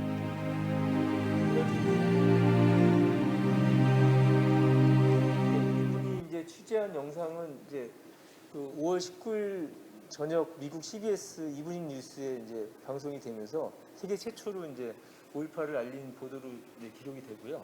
예. 예, 다음 거 좀 부탁드립니다. 다음 장. 예, 이 말을 하셨다고요. 내가 죽으면 광주의 진실은 없다는 말씀을 그 평소에 좀 많이 하셨다고 그러더라고요. 지지인분들한테. 이 외에도 그 같이 그 유영길 기자가 5월 19일 날 취재한 다음에 정오에 출발을 해서 서울에 가서 그 영상을 이제 그 보내고 그 자기가 취재한 것에 대한 상황을 그 ABC의 최강태 기자와 유영상 기자가 이제 공유를 합니다. 그래서 바로 최강태 기자 같은 경우는 그 취재 기자가 같이 내려와서 그 다음 날부터 오전에 보면은 그 체류탄이 터지면서 막 그 일반 시민이 도망가는데 뭐 저기 곤봉으로 내려친 장면이나 그 다음에 그 버스 시위 있잖아요. 이 버스 시위하는 장면이나 뭐 이런 것들을 그분이 취재했습니다. 그래서 이 첫날 그러니까 5월 19일과 20일에 촬영된 이 영상이 그 5.18의 초기의 그 모습을 보여주는 대표의 영상이고 그런 것들을 그 촬영을 그 했다는 거를 이제 이번에 밝혀낼 수 있었습니다. 그 다음에 다음 거 넘겨주시겠어요? 요 다음 장 부탁합니다. 예, 그다음에 유영상 기자 같은 경우는 이제 그 5월 22일 날 온 것 같아요. 그래가지고 이 영상 5월 21일 날 그 취재해서 그 이게 적십자병원인 것 같은데 그 앞에서 그 당시에 이제 그 시민들 뭐 이렇게 그 응급상으로 뭐 그 운구를 한다거나 뭐 저희 부상자를 나르고 하는 그런 것들을 취재를 하셨더라고요. 그 다음에 이제 또 하나 확인된 게 예, 그 다음 넘겨주십시오. 일본 NHK의 취재팀도 이제 빨리 한국에 들어왔는데 5월 20일 날 저녁에 이제 들어와서 5월 21일부터 본격적인 활동을 한 것 같습니다. 이것도 플레이만 좀 부탁드릴게요. 그 이마에다 히로시라는 이 영상 기자입니다. 그때 당시에 그 같이 들어온 그 취재 기자분께서 영상 플레이 부탁합니다. 예, 취재 기자분께서 그 증언을 해주셔가지고 이분을 이제 확인을 하게 됐는데 이분 안타깝게 이제 돌아가셨습니다. 그래가지고 이분들에 대한 것들을 좀 더 그 우리가 좀 확보를 하고 증언도 갖고 했다면은 좀 5.18의 역사를 좀 더 그 자세히 알고 좀 입체화하는데 도움이 되지 않았을까 하는 좀 아쉬움이 듭니다. 그리고 작년에 이제 그 취재하는 과정에서 그 유영길 기자 같은 경우는 기자 수첩을 많이 그 수첩을 남기셔가지고 5.18 당시에 취재한 기자 그 수첩이 있대요. 그래가지고 그거를 저희가 확보해서 좀 분석을 하려고 했어요. 근데 이분이 이제 1997년에 돌아가십니다. 그 이분이 이제 마지막으로 남긴 영화가 그 8월의 크리스마스인데 8월의 크리스마스 시사회 마치고선 바로 뇌출혈로 이제 돌아가시거든요. 그 이후에 이제 몇 년 지나가지고 영화계에서 워낙 거장이시기 때문에 이분의 이제 회고전을 부산에서 부산국제영화제 기간에 하면서 이분의 그 당시 취재 수첩과 제작 수첩 뭐 이분의 원고 이런 것들을 전시회를 했나 봐요. 근데 이제 그 전시회를 끝나고 나서 사모님이 딱 교통상을 당하셔가지고 그 3주간 이제 병원에 입원해 있는 기간 동안 이제 그거를 관리를 하신 분들이 그냥 치워버린 거예요. 그래서 저희가 지금 그걸 자료를 찾으려고 백박으로 좀 노력을 해봤는데 일단 지금은 찾을 수가 없습니다. 근데 그런 분들이 굉장히 많지 않을까. 제가 5.18 그 민주화운동 기록관 어제 가서도 보면은 취재 수첩들을 기증하셔가지고 그걸 전시하는 걸 봤는데 사실 이제 이런 유영길 기자 같은 분은 굉장히 꼼꼼하게 그 남기시고 그다음에 지금 그 한예종의 전시는 영상원도 직접 만드시는데 역할을 하셨고 했던 분이기 때문에 굉장히 좋은 취재 자료가 있을 것이라고 기록이 있을 것이라 생각하는데 그런 것들을 우리가 찾지 못한다는 게 좀 안타깝습니다. 이제 한국의 영상 기자들을 좀 봤으면 하는데요. 다음 장 넘겨주십시오. 한국 영상 기자들 같은 경우에 그 당시에 이제 광주 지역에서 활동하셨던 분들은 우리 이제 김영석 PD님의 5월의 기록에도 나오지만 그 당시에 그 전남대에서 있었던 시위나 뭐 햇불시 이런 것들 같은 것들을 그 취재를 했습니다. 근데 5.18이 계속 그 제대로 현장에서 그 언론들이 보도하지 못한 것에 항의가 있으면서 그 기자님들도 외곽으로 빠질 수밖에 없는 상황이 됐고요. 본사에서도 이제 취재를 내갔는데 KBS 같은 경우는 1차, 2차에 거쳐서 한 4분 정도 이제 가셨다는 걸로 제가 이제 얘기를 듣고 MC 같은 경우도 처음에 이제 2분이 오셔서 한 분 외곽에 있고 한 분은 내부에 들어오셨는데 취재를 하셨다가 이제 그 당시에 이제 그 시민들로부터 항의받고 그 저기 도청 그 시민구 상황실에 이제 그 간첩 그러니까 그 첩자 같은 그런 혐의로 이제 끌려가셔가지고 그 카메라나 이런 것들을 좀 뺏기셨다고 그러더라고요. 그래서 실제 그 상황을 이제 취재를 했던 것들이 남아 있긴 하지만 그런 것들에 대한 것들이 정확히 무엇인지에 대해서 그분들이 잘 얘기를 안 하고 계시고 그 상태에서 퇴직들을 이제 하신 분들이 많이 있습니다. 그리고 TBC 같은 경우도 이제 김창훈 기자 이제 아까 보였던 그런 것이 취재가 돼서 남아 있고요. 다음 장 넘어갑니다. 그리고 이제 5월 27일 날 우리 기자들은 그 군인들을 따라서 같이 취재를 들어와서 한 분들이 많이 있습니다. 그래서 저희 뭐 공개하기는 그런 사진이지만 뭐 그 도청의 작전 끝나고 나가지고 기념 사진도 찍은 것도 있고 그래서 그거를 발굴을 해놓고도 사실은 공개하기가 그분들 아주 우리 시민들한테도 미안하고 그분들 개인적으로도 굉장히 좀 부끄러운 일이 될 수 있기 때문에 지금 저희 공개를 안 하고 있는데 하여튼 그런 것도 남기고 있습니다. 근데 어쨌든 그분들도 이런 것들을 좀 자기가 취재한 것들을 가지고 뭔가 언젠가는 그 진실을 이해하고 싶은 그 심정이셨다는 걸 저는 이렇게 헤아리고 있는데 그걸 그분들이 그런 할 수 있는 기간을 이 1980년대 이후에 민주화 이후에 할 수 있는 기간을 좀 놓쳤다는 좀 아쉬움이 있습니다. 그래서 작년부터 해서 그런 그때 취재하셨던 분들께 좀 전화를 드리면서 좀 증언을 하실 수 있는 것들 아니면은 일단 기본적인 것에도 사실이라도 좀 이렇게 밝혀달라고 이제 요청을 하는데 그분들이 굉장히 꺼려하시더라고요. 예. 그래서 이제 그것과 관련된 이제 아쉬움이 남아 있고 다행히 이제 오늘 KBS 시사적격에서 10시에 방송될 때 이제 KBS의 백승대 기자님이라고 그분이 이제 최초로 이제 또 증언을 하십니다. 그래서 자기가 어떤 취재했던 것들이 또 어떻게 영상으로 관리됐냐, 그게 어떻게 부실화됐냐 그 얘기를 오늘 하시기로 해서요. 그게 좀 기대가 되고요. 자료 같은 경우는 다음 장 넘겨주십시오. 이제 빨리 한 5분 내에 끝내겠습니다. 이 자료들 같은 경우에는 지금 관리가 너무 상태가 엉망입니다.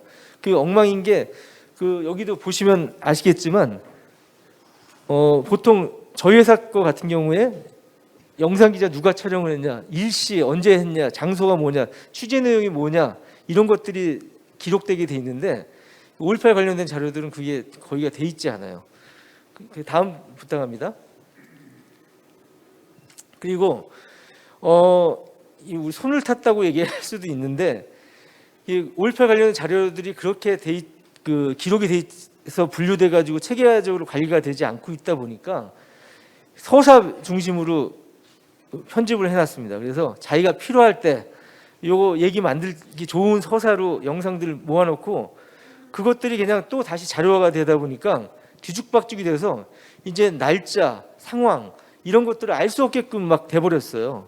근데 이런 것들이 나중에 왜곡을 가져올 수 있거든요. 제가 그 탐사기획 스트레이트 부장할 때 그때 그 김군 그 광수 사건 그 문제 막 터지고 할 때 보면은 사실 그게 그 당시에 정확하게 취재한 사람과 그 상황에 대한 기록들이 있었다면은 바로 재반박이 되고 이런 것이 얘기 안 된다고 될 수 있었을 텐데 이 영상 자료가 이렇게 엉망으로 돼 있다 보니까 그것을 왜곡해가지고 다양한 논란을 만들어낼 수 있는 거리가 저는 계속 생길 여지가 있다고 생각합니다.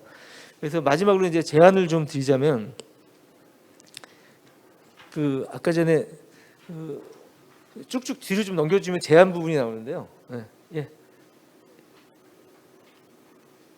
먼저 이 저 각 방송사나 정부의 기록기관 그다음에 5.18 진상 단체나 이런 곳에서 이 자료 현황이나 이런 것들을 제대로 한번 조사를 하고 이걸 체계할 수 있도록 좀 하는 좀 압력이라든지 우리의 그런 노력을 좀 해야 될 거라고 생각합니다. 그리고 지금 아직도 영상 기자분들도 많이 살아 계시거든요. 사진 기자분들 못지않게 사실 이제 이분들이 하실 얘기가 많고 자료들 저 취재 수첩이라든지 취재 자료 많이 갖고 계실 수 있어요. 그래서 그런 것들을 이제는 좀 공개할 수 있게끔 좀 분위기를 만들어야 되지 않나. 다음 부탁합니다. 그리고 저는 이제 5.18이 이제 진상 규명과 이런 것들이 완벽하지 않고 계속 우리가 해결해야 될 과제지만 그런 것들을 이제는 가치와 이 정신을 이제 다음 세대들이 공유할 수 있고 또 있는 사실을 그대로 받아들여서 그걸 가지고 자부심을 갖고 우리 역사를 바라볼 수 있게끔 하는 작업을 해야 된다고 생각하거든요. 그래서 그걸 위한 언론 역사 기록학 단체와의 연계를 통한 어떤 그런 작업 융합 연구라든지 그 콘텐츠화 그 노력을 좀 진행을 해야 된다고 생각합니다. 그래서 굉장히 40년이 지나고 이제 50년이 되어가는 상황에서 이 얘기를 꺼내고 있다는 것은 굉장히 참 부끄러운 일이긴 하지만 그래도 더 늦지 않게 이런 작업들을 해나가야 되지 않을까 생각합니다. 예, 마칩니다. 네, 수고하셨습니다.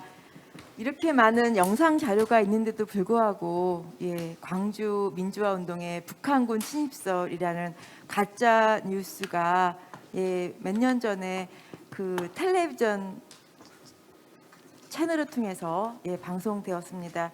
굉장히 슬픈 현실이죠.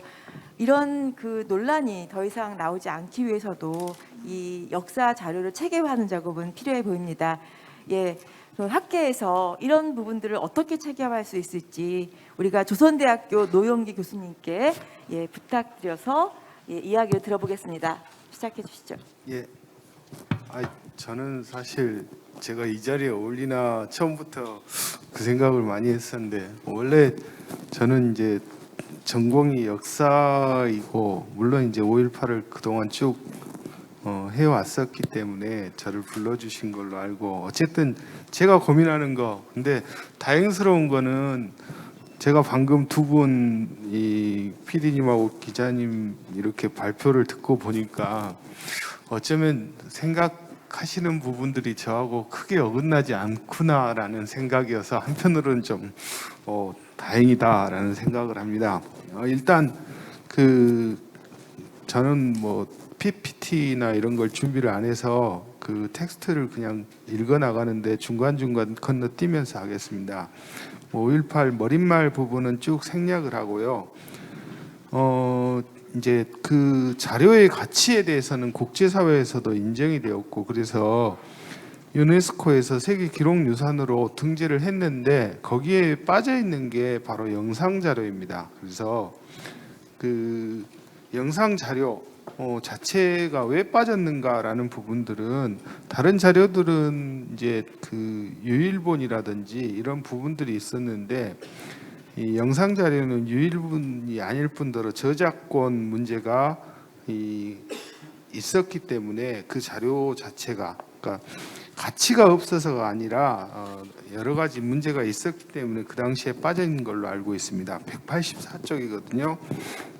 그렇다고 해서 이 자료가 전혀 의미가 없는가? 그것은 아니고 굉장히 어떻게 보면은 다른 자료들에 비해서 훨씬 더 그 현장을 재현하거나 또는 재구성하는데 오히려 굉장히 중요한 자료가 될 수 있는 게 바로 보도 영상 관련된 자료일 것 같은데 일반적으로 보면 이제 특히나 보면 5.18 자료의 한계 지금까지 많이 지적이 되어 왔었는데 문헌 자료 특히 이제 군이 생산한 자료들 같은 경우는 생각하는 것 이상으로 많기는 하지만 또 다른 한편으로는 접근하기가 힘들었었고 다른 한편으로는 이 자료들이 그동안 굉장히 많이 각색이 되었었습니다. 그래서 뭐 1980년부터 5.18을 의도적으로, 그러니까 그 당시에 이제 비상계엄을 전국으로 확대를 해 나가는 과정에서 자료의 서술 자체가 그렇게 되었다라는 부분들을 쭉 정리를 하고 있습니다.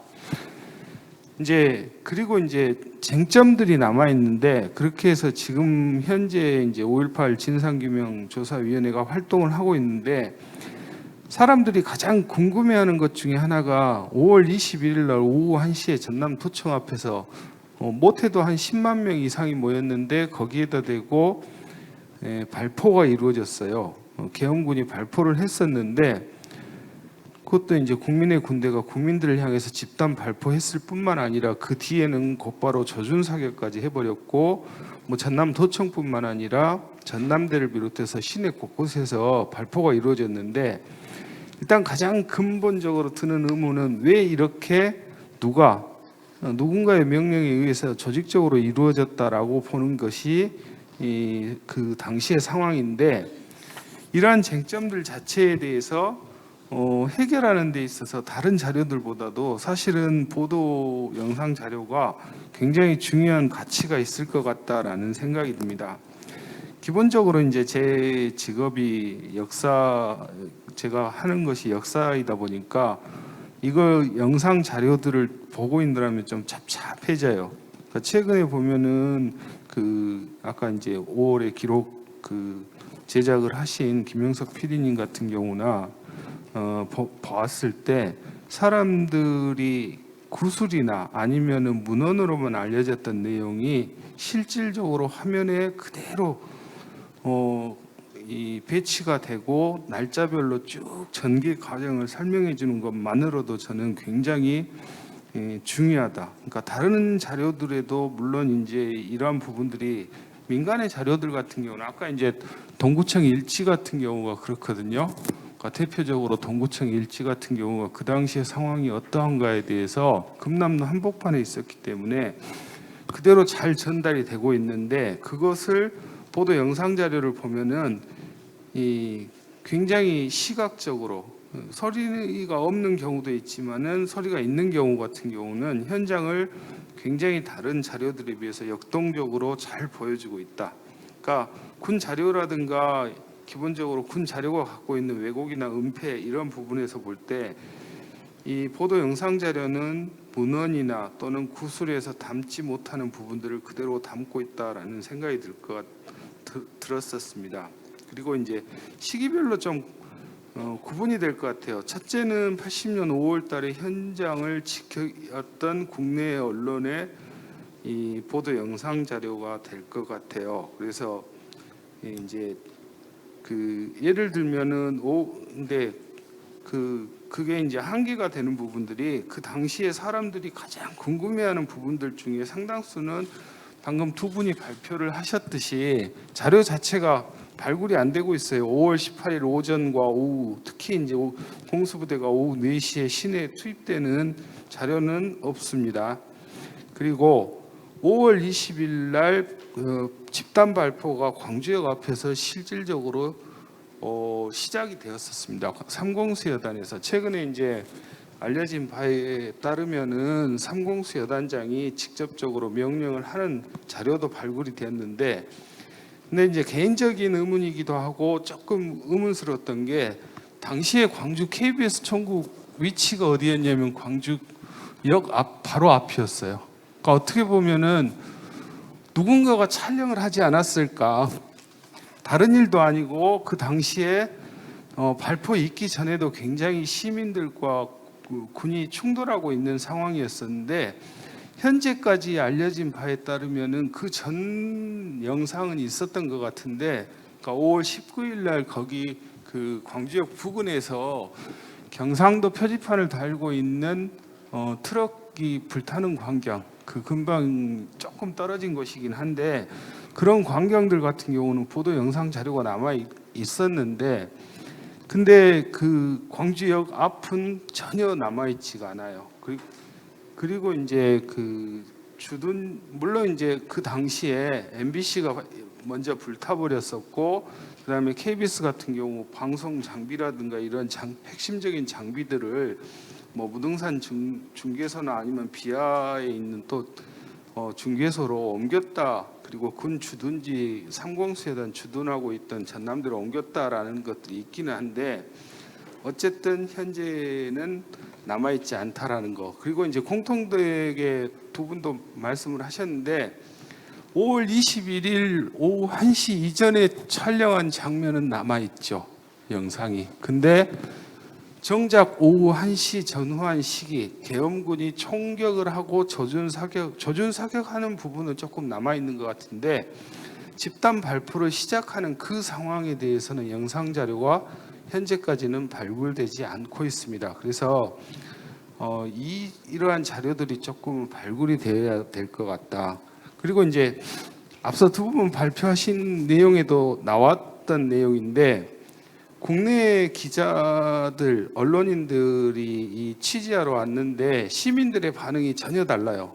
그러니까 그럴 수밖에 없는 게, 국내 언론 같은 경우는 이미 비상계엄을 하게 되면서 언론 통제, 검열과 통제를 받고 있는 상황이었기 때문에 이 광주 시민들이 생각하기에 기껏 취재한다고 해봐야 나가지 않지 않느냐, 오히려 여기에 촬영이 돼가지고 우리에게 피해를 입히는 거 아니냐. 그래서 아까 이제 그 도청 상황실에 묶여버리는 그런 사태가 일어나는데, 반면에 외국 언론에 대해서는 굉장히 우호적이었다. 그래서 상대적으로 접근하는 게 전남도청 상황실이라든지 뭐 이런 부분들. 그럼에도 불구하고 그 당시에 국내 언론인들도 굉장히 많은 부분들을 촬영을 하고, 나중에 그게 이제 청문회 이후에 13대 국회 청문회 이후에는 그러한 자료들을 가지고 공개를 해가면서 이제 진상 규명에 다가갔습니다. 그래서 이제 대부분 보면은 길거리, 대체로는 금남로에서 구타당하고 쫓기고 하는 시민들의 모습,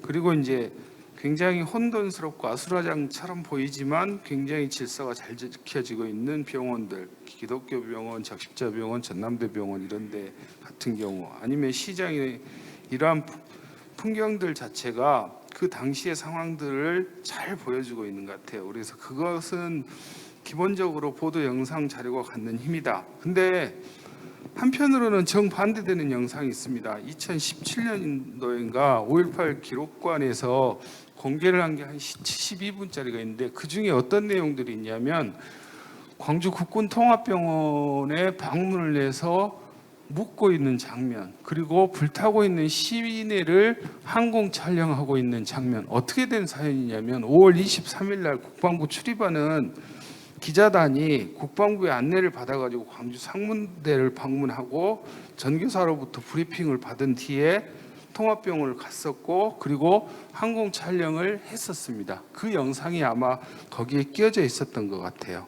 그리고 군에서는 그 당시에 신군부는 이제 어떻게 그걸 활용했느냐면, 나중에 광주는 폭동이 일어난 도시고 폭도들이 장악을 한 도시다라는 식으로 영상을 왜곡했던 것 같습니다.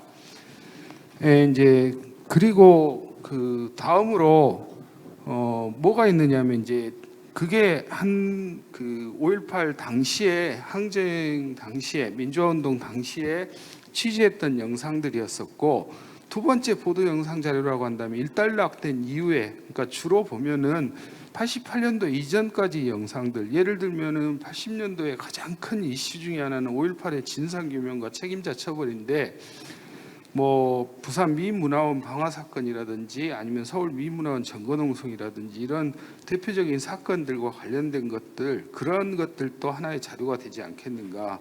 그리고 이제 국가의 공적인 영역으로 포함된 건 어쨌든 88년도 13대 국회에서인데, 청문회는 생방송으로 되었기 때문에 영상이 남아 있어요. 근데 제가 이번에 어떤 다른 일을 하다가 보니까 어떤 일이 있었냐면, 89년도 1월 달에 광주 지역으로 청문회, 그 당시에 5.18 그 국회 특위에서 광주 지역을 현장 검증을 했었는데, 그러니까 아직 10년이 되지 않은 상태에서 뭐 준환마을이랄지 송암동이랄지 광주시청이랄지 교도소랄지 주요한 사건들이 있었던 곳을 현장 검증했는데, 막상 찾아보니까 그 영상이 안 남아 있어요.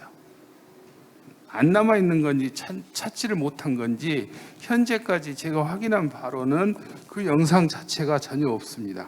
발굴되지 않고 있기 때문에 그거는 나중에 좀 발굴할 필요가 있지 않겠는가라는 생각을 하게 됩니다. 그리고 이제 또 하나는 요 시기에 그 아까 두 분 발제도 나왔었듯이 이제 그 당시에 촬영했던 그 화면들을 가지고 다큐멘터리를 제작하기 시작합니다. 제일 처음은 5월의 노래고 광주는 말한다가 곧바로 나왔었고 이제 그게 하나 있을 것 같고 그 다음에 이제 5.18 항쟁 보도 영상 자료에서 빼놓을 수 없는 게 신군부 세력에 대한 단죄 사법부의 판단. 그러니까 문민 정부가 출범하고 곧바로 특별법이 이제 제정이 되면서 이들의 재판 과정이라든가 이러한 부분들도 자료가 될 수 있을 것 같다라는 생각입니다. 일단 자료는 그렇게 분류가 되는데 그럼 뭘 어떻게 할 것인가? 첫째는 문제가 남아 있어요. 두 분이 공통되게 지적하신 내용이고 저도 지적할 수밖에 없는데 자료가 일단은 발굴이 되지 않았었습니다. 누가 언제 어떻게 어디서 어떻게 생산했는지 그리고 어디에 소장돼 있는지조차도 파악이 안 된 부분들이 하나 있고요. 두 번째는 저도 똑같은 말을 할 수밖에 없는데 아카이브가 제대로 구축된 경우가 없습니다. 개별적으로 5.18 기록 민주화운동 기록관이라든지 5.18 기념재단 그리고 방송국 등에 관련된 자료가 소장이 되어 있는데 이 외에도 뭐 국가기록원이나 대한뉴스에서 뉴스를 공개하는 이 영상관이나 이런 곳에서도 있는데 사실 저는 이 자료들보다 대한뉴스를 만들었던 백데이터가 있었을 것 같아요. 근데 그 자료들이 안 되고 있다라는 거 그리고 어떻게 분류할 것인가라는 부분들은 일단 생산자 그리고 현재 소장처에 따라서 좀 분류를 해보면 될 것 같고 어떻게 사용할 것인가라는 부분들은 진상 규명에도 도움이 될 것 같고 향후의 콘텐츠 부분도 좀 고민을 해야 될 것 같습니다. 그러한 내용들로 했습니다. 이상입니다.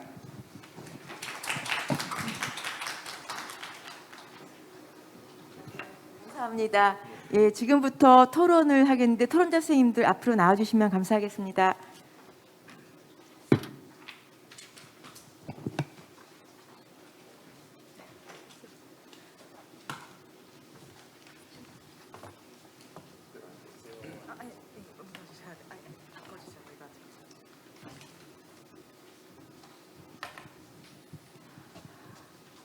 네, 이렇게 세 분의 발제를 모두 청해 들었습니다. 저는 저희에게 주어진 2시간이 참 긴 시간이라고 생각을 했는데 저희가 영상을 같이 보다 보니까 다시 또 시간이 쫓기게 되었습니다. 세 분의 발제에서 공통되는 점은 그런 것 같습니다. 우리 5.18에 대한 사회적 관심은 여전히 큰데 그에 비해서 취재, 관리되는 영상 자료는 상당히 취약하다. 또 정확하지 않은 부분이 있다. 뭐 이런 것들을 확인할 수 있었습니다. 세 분의 토론자님을 모셨습니다. 이분들은 오랫동안 5.18 진상규명을 위해 애써주신 분들입니다. 5.18 진상규명조사위원회에서 두 분이 오셨고 5.18 민주화운동 기록관 관장님께서 나오셨습니다. 그리고 그 토론문을 주셨는데 상당히 많은 내용을 담고 계시더라고요. 그런데 지금 저희가 시간이 많지가 않아서 제가 보기에 5분에서 한 7분 정도로 좀 제한해 드려서 부탁을 드리겠습니다. 꼭 이 시간에 그 말씀하셔야 될 내용 중심으로 간단히 정리해 주시면 감사드리겠습니다. 순서는 이재희 위원님부터 해 주시면 되겠습니다. 네, 안녕하십니까. 저는 5.18 진상규명조사위원회에서는 전문위원으로 이렇게 활동을 하고 있고요.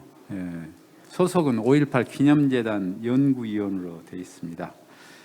오늘 그 김영석 PD님과 나준영 기자님께서 그동안의 5.18 영상에 대해서 발굴 과정을 이렇게 자세히 말씀을 해주셨는데 사실은 제가 보기에는 이 두 분의 노력이 아마 5.18의 역사를 또다시 쓰는 그런 것 중에 하나가 되지 않겠느냐 이런 생각이 듭니다. 그동안에 그만큼 40여 년간 영상에 대해서는 거의 많은 사람들이 활용을 하고 그러면서도 출처가 뭔지 이게 도대체 맞는 영상인지 확인할 방법들이 서로 없었습니다. 그래가지고 이런 부분이 방치되다시피 했는데 그래서 이 부분을 제가 잠깐 그 토론문을 제가 쓴 내용이 있으니까 그것을 보면서 몇 가지 의미들도 좀 짚어보고 그래 보고자 합니다. 아시다시피 이 영상 매체는 굉장히 영향력이 크고 직관적이죠. 그렇기 때문에 사람들에게 미치는 영향력도 다른 어떤 미디어보다 훨씬 크다고 생각이 됩니다. 그런데 이 부분이 40여 년간 거의 방치되어 있다는 것은 5.18의 역사 자체가 사실은 그런 겁니다. 가장 진실과 가까운 부분들이 은폐되어 있고 현재도 접근하기가 굉장히 쉽지가 않다는 것도 관련이 있다고 생각이 되는데 제가 생각한 데는 이 5.18 보도 영상이 제대로 왜 지금까지 정리가 안 됐을까 이런 생각을 해봤는데 첫 번째로는 한 두세 가지가 있다고 보는데 첫 번째로는 영상 기술에 대한 접근의 한계입니다. 일반인들이 접근하기가 영상 기술은 쉽지가 않다는 것이죠. 특정인 몇몇에게만 허용된 기술이었습니다. 특히 1980년도 당시에는 몇몇 TV 방송국, 외신 TV 그리고 계엄 당국의 필요성에 의해서 계엄 당국의 필요성이라는 것은 국내외 홍보용 또 수사 체증 목적으로 이렇게 정보기관들이 생산한 것들이 대부분이었다고 생각이 됩니다. 그러다 보니까 일반인들로서는 접근하기가 어려운 것이죠. 그다음에 두 번째로는 생산자가 소수로 제한되어 있었기 때문에 다른 매체에 비해서 정보기관에 의해서 통제가 상대적으로 용이했을 것으로 추정이 됩니다. 5.18 직후 사진 기자들이 찍은 현장 필름을 보안사가 나서서 강제로 탈취해간 과정은 어느 정도 알려진 사실입니다. 그런데 반해서 영상 자료가 어떻게 통제되었는지에 대해서는 지금도 관련자들이 증언하기를 굉장히 꺼려한다는 것을 아까 나준영 기자님께서 말씀을 하셨는데 아예 침묵하는 경우도 많습니다. 이것은 그만큼 통제 깊이가 크다는 것이고 현재 이야기하기 어려운 그런 내용들을 상당 부분을 포함하고 있다는 이런 역사적인 맥락하고 관련이 있다고 봅니다. 그다음에 세 번째로는 5.18 영상을 최초로 사용된 게 6월 항쟁 이후인 1989년 초에 가능했었는데 말하자면 전두환 정권이 끝나고 청문회 때 청문회가 지지부진해지니까 이런 것을 압박하는 그런 의미에서 방송사에서 기획을 했다고 봅니다. 저는 그때 당시에 MBC나 KBS가 2월달, 3월달에 동시에 비슷한 맥락에서 5.18에 대한 서사적인 전체의 흐름을 보여주는 이런 영상을 기획해 갖고 나왔는데 이때만 해도 그냥 단순하게 나온 게 아니고 방송사 내부에서 굉장히 진통을 겪었다고 그래요. 그래서 방송사 노조가 강력하게 항의하고 해서 그 내용들이 밖으로 나왔다는 것이죠. 이런 것으로 봐서 영상은 철저하게 이 정보기관이나 정권의 통제하에 놓여 있었다. 이런 특성을 우리가 이해를 해야 한다고 봅니다.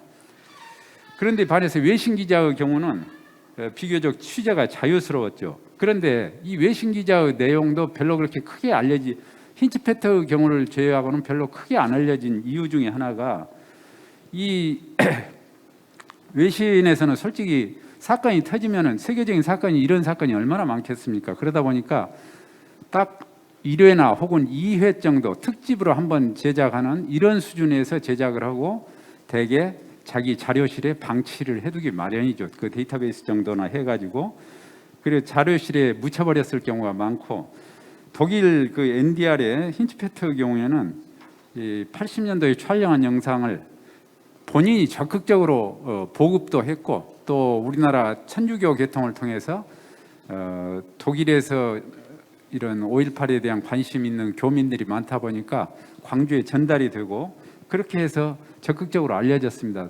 제가 이 힌츠페터를 몇 차례를 만났었는데 이때도 그분이 직접 저한테도 그런 영상도 가져와서 보여주고 또 스틸 사진도 보여주고 이분이 영상만 찍은 게 아니었습니다. 스틸 사진도 많이 찍었더라고요. 그래서 그걸 보여주고 그랬었는데 그래서 우리는 그때까지만 해도 그 양반 영상만 있는 것인가 보다 이렇게 생각을 했었는데 나중에 보니까 굉장히 다른 차원의 영상들이 많더라고요. 그리고 이제 특히 그 미국 쪽에서 많이 와서 찍었지 않습니까? 미국 쪽에서 많이 와서 찍었는데도 불구하고 왜 그동안에 이런 부분들이 크게 안 알려졌을까?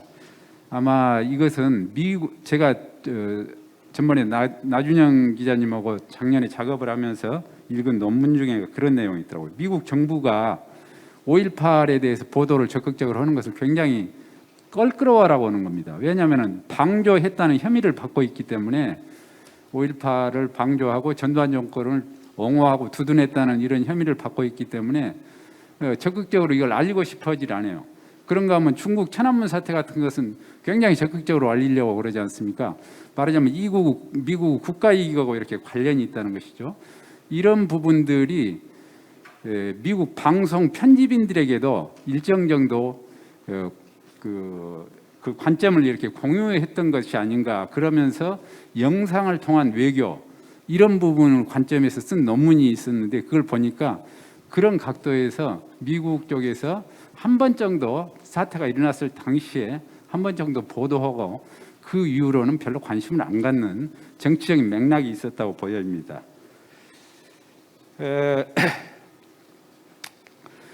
이제 제가 이 작업에 같이 작년 재작년에 작업을 좀 같이 해보기 전에 그 사실은 1997년도에 5.18 특파원 리포트라는 책을 기획을 하고 편집을 하고 그러는 과정에서 많은 외신 기자분들을 만났습니다.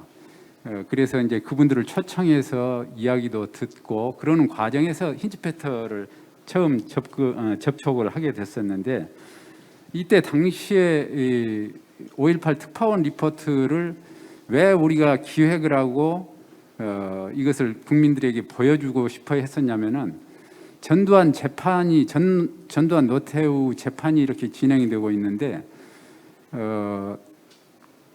재판부 판결이 그쪽에서 내란을 일으켰다고 판결이 나왔는데도 불구하고 전두환 노태우 세력이나 극우 세력들은 여전히 그것을 인정하지 않는 거예요. 그리고 계속 그 보수적인 신문이나 미디어를 통해서 그 반대 여론을 이렇게 확산시키는 것을 목격을 했습니다. 그래서 도대체 어떻게 해야지 이것을 인정하게 만들 것이냐라는 고민들을 했었습니다. 광주에서. 그래서 그 부분에 착안을 했던 것이 가만히 생각해 보니까 그때까지 5.18은 피해자와 가해자라는 이런 이분법적인 구도 속에서만 다뤄져 왔었다는 것이죠. 그러다 보니까 계속 이야기가 평행선을 긋고 있는 겁니다. 그런데 이 부분을 큰 틀에서 놓고 봤을 때 5.18에 개입한 사람은 또 하나의 인간 집단들이 있었던 겁니다. 그게 기자들입니다. 현장을 굉장히 기자들은 모두가 다 주관적인 그 시각은 갖고 있지만 그래도 어느 정도는 객관성을 목격자로서의 객관성을 갖고 있는 집단이 기자들인데 기자들은 이 문제를 어떻게 바라보고 있었을까? 이 사람들이 진솔한 취재기를 한번 받아보자 해가지고 기획됐던 겁니다. 그래서 쭉 연락되는 대로 해서 한 19명 정도가 이렇게 컨택이 됐었는데 그 과정에서 원고들을 쭉 받아보니까 굉장히 놀라운 사실을 발견했습니다. 처음에는 전혀 이 사람들에게 어떤 원고가 나올지 예상을 할 수가 없었는데 의외로 굉장히 놀라운 그 공통점을 발견했는데 정말 이런 사건은 이런 참혹하고 국가폭력이 이런 식으로 진행된 것은 정말 그 보기 어려운 장면이었다. 가령 힌치페터 같은 경우도 베트남전을 취재를 했던 사람입니다. 그런데 여기 와서 보니까 자기가 베트남전에서 그렇게 민간 양민들 학살하고 그런 것도 많이 보고 그랬지만 이건 그런 정도 수준이 아니다. 바로 보는 앞에서 막 두드러 패고 이렇게 사람을 죽이고 하는 것을 봤을 때 도저히 있을 수 없는 일이 인류사에서 이런 일이 있을 수 있는가 이런 분노감 그리고 그런 것에 대한 트라우마가 이분이 굉장히 크더라고요. 근데 이분만 그런 이야기를 한 게 아니고 심지어는 당시 조선일보 그 주필이었던 그런 분마저도 본인 자기 반성을 하는 거예요. 그 원고에서. 그래가지고 이 사람 원고를 실어줄 거냐 말 거냐 하다가 반성의 내용을 담은 내용이니까 한번 우리도 실을 필요가 있겠다 해서 그 굉장히 중요한 당시 현장을 취재했던 사람들이 5.18의 현장을 어떻게 느꼈는가를 보여주는 이런 굉장히 강력한 메시지라고 저는 판단들을 했었습니다. 그래서 그런 연장선에 지금 현재 우리가 토론하고 있는데요. 그런 연장선에 있다고 보여집니다. 특히 그 중에서 이제 가장 중요한 직접적인 메시지를 전달하는 이 영상 메시지가 정말 중요하죠. 그래서 이 영상 메시지가 아까도 발표하는 과정에서 보여줬습니다만은 그것이 유지되고 보존되기까지는 굉장히 많은 사람들이 생명의 위협을 느끼면서까지도 그런 노력이 통해서 이런 자료들이 보존이 되고 그런 것 같습니다. 마지막으로 이제 그 굉장히 많은 내용들이 새롭게 지금 이 부분에서는 밝혀져야 할 부분이 앞으로 많다. 특히 이 나준영 기자님과 김영석 PD님의 노력이 결정적으로 중요했고 사실은 두 분이 이야기하기 전에까지는 방송사에서 도대체 어떤 메커니즘에 의해서 이런 것들이 관리되고 있는지 그리고 일반인들은 모르니까 관심이 없는 거죠. 그런데 이제 알려지면서 조금씩 지금 알려지고 있는 과정입니다. 그런 과정에서 저런 메커니즘 속에서 자료들이 관리되고 있구나. 그렇다면 앞으로 그런 문제들이 훨씬 더 관련 취재했던 분들에 대한 이야기들도 들어보고 주변 이야기들도 들어보면서 다시 좀 더 복원을 해내야 할 이런 큰 영역이구나 하는 것을 지금 오늘 그 세미나를 통해서 느끼고 있습니다. 그런데 아시다시피 이제 우리 5.18의 역사가 40여 년 지나고 이제 50년을 향해서 가고 있습니다만은 세대를 확 뛰어넘었죠. 이제 그야말로 누가 뭐라고 그래도 역사가 되어가는 겁니다. 현실을 떠나서 역사의 장으로 이렇게 넘어가고 있는데 이럴수록 굉장히 1차 사료 중요성은 훨씬 더 높아지죠. 특히 영상은 새로운 서사들을 앞으로 만들어내야 합니다. 우리 역사에서 살아있는 보십시오. 필리핀 같은 데에서 마르코스 아들이 당선이 돼버리니까 가장 많은 사람들이 지적하고 있는 뉴스 그 내용이 뭐냐면은 그 당시에 마르코스가 어떤 독재를 했는가에 대해서 교육이 안 되어버리니까 그 사회에서 알려지지 않아 보니까 저런 결과가 나타난다라는 것을 여러 사람들이 지적을 하고 있습니다. 우리 역사 속에서 어떤 일이 있었는가를 알려주는 것은 오늘날의 세대는 영상 세대잖아요. 이 영상만이 유일하고 가장 강력하게 그런 메시지를 전달할 수 있습니다. 그래서 저는 앞으로 교육, 홍보, 문화 콘텐츠로서 이 영상의 가치는 훨씬 중요해지는데 이건 그 족보와 계열을 정확하게 따져가지고 영상들이 나가야지 정확한 사실이 전달되고 정확한 서사가 만들어진다는 것이죠. 그리고 서사의 관점들이 달라지는 겁니다. 그 시기에 따라서. 그래서 이 원본에 대한 규명, 그다음에 우리가 체계화 이 문제는 어느 것보다 중요하다. 그런 점에서 오늘 뭐 공통적으로 지적하고 있습니다만 이 자료 문제를 어떻게 할 것인가 이 문제는 제가 생각한 데는 기록관 차원에서 좀 더 깊이 고민이 있어야 하지 않을까 이런 생각을 해봅니다. 이상입니다. 네, 그 이재 위원님께서 굉장히 긴 토론문을 주셨는데 아주 짧게 마무리 부탁드려 너무 죄송스럽습니다. 아는 만큼 보이는 것 같습니다. 그래서 우리는 알려야 될 의무가 있는 것 같습니다. 5.18 영상 자료를 기록하고 계신 우리 홍인하 관장님께 의견을 청해 듣겠습니다.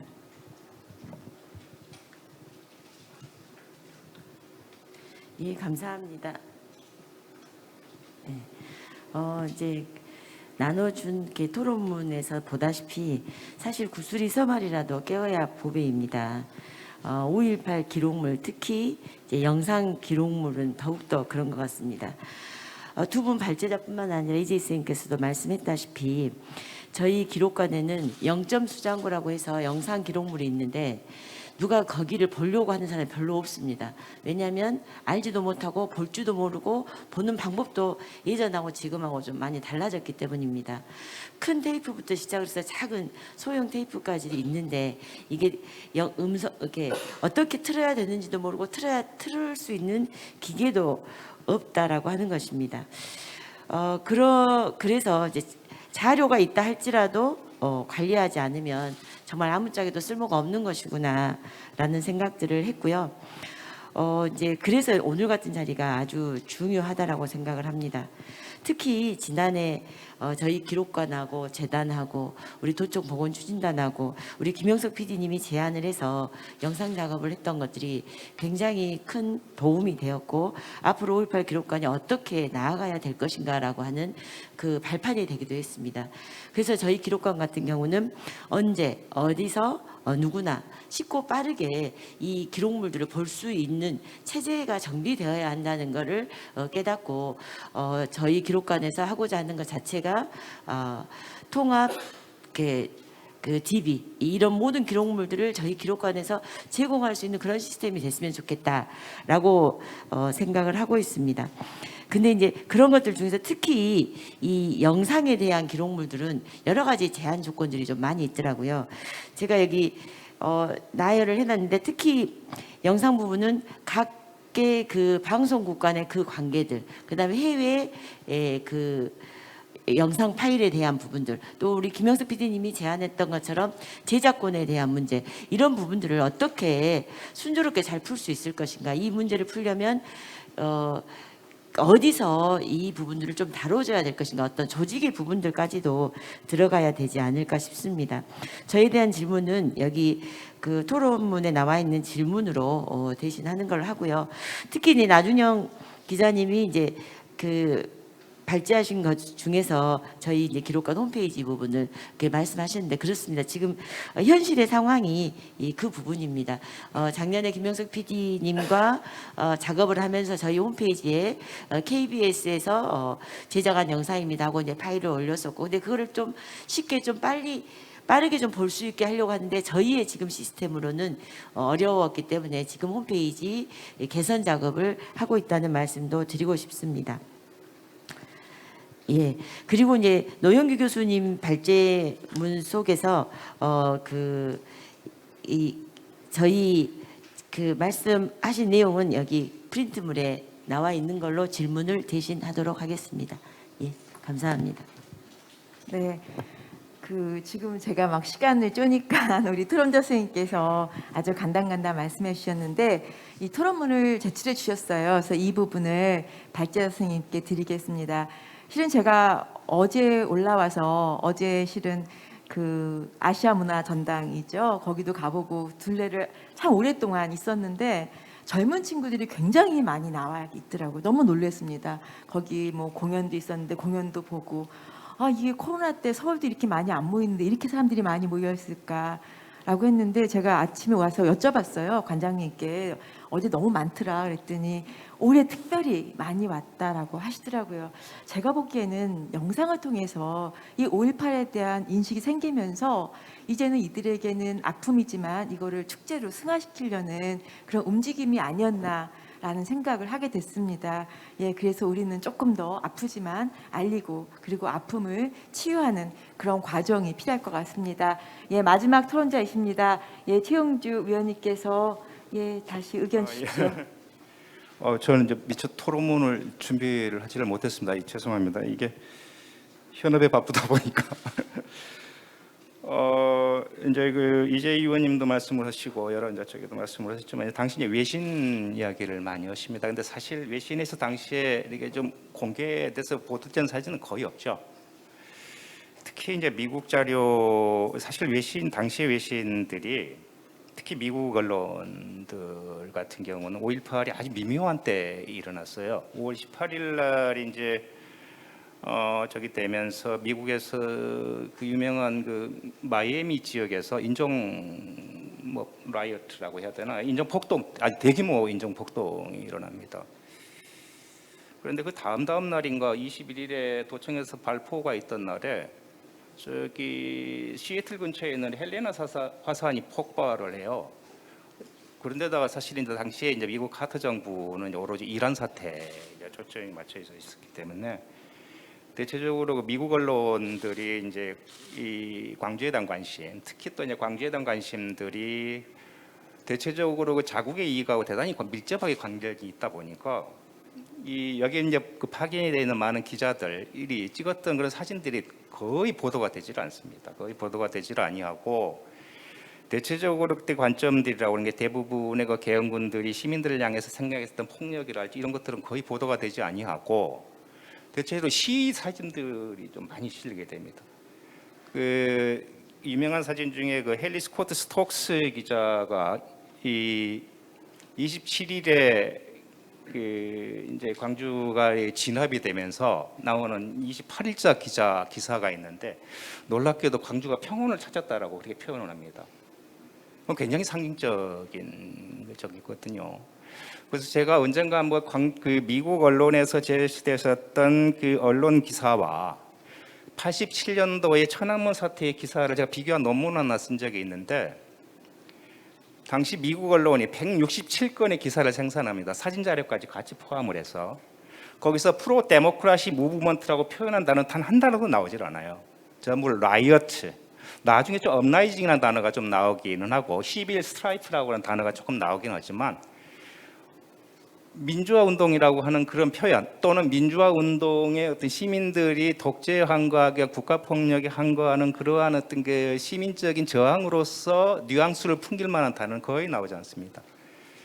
그런데 87년도에 천안문 사태가 있어서 천안문 광장이 있었을 때에는 거의 모든 단어들이 프로 데모크라시 무브먼트로 전부 도배가 되는 것이죠.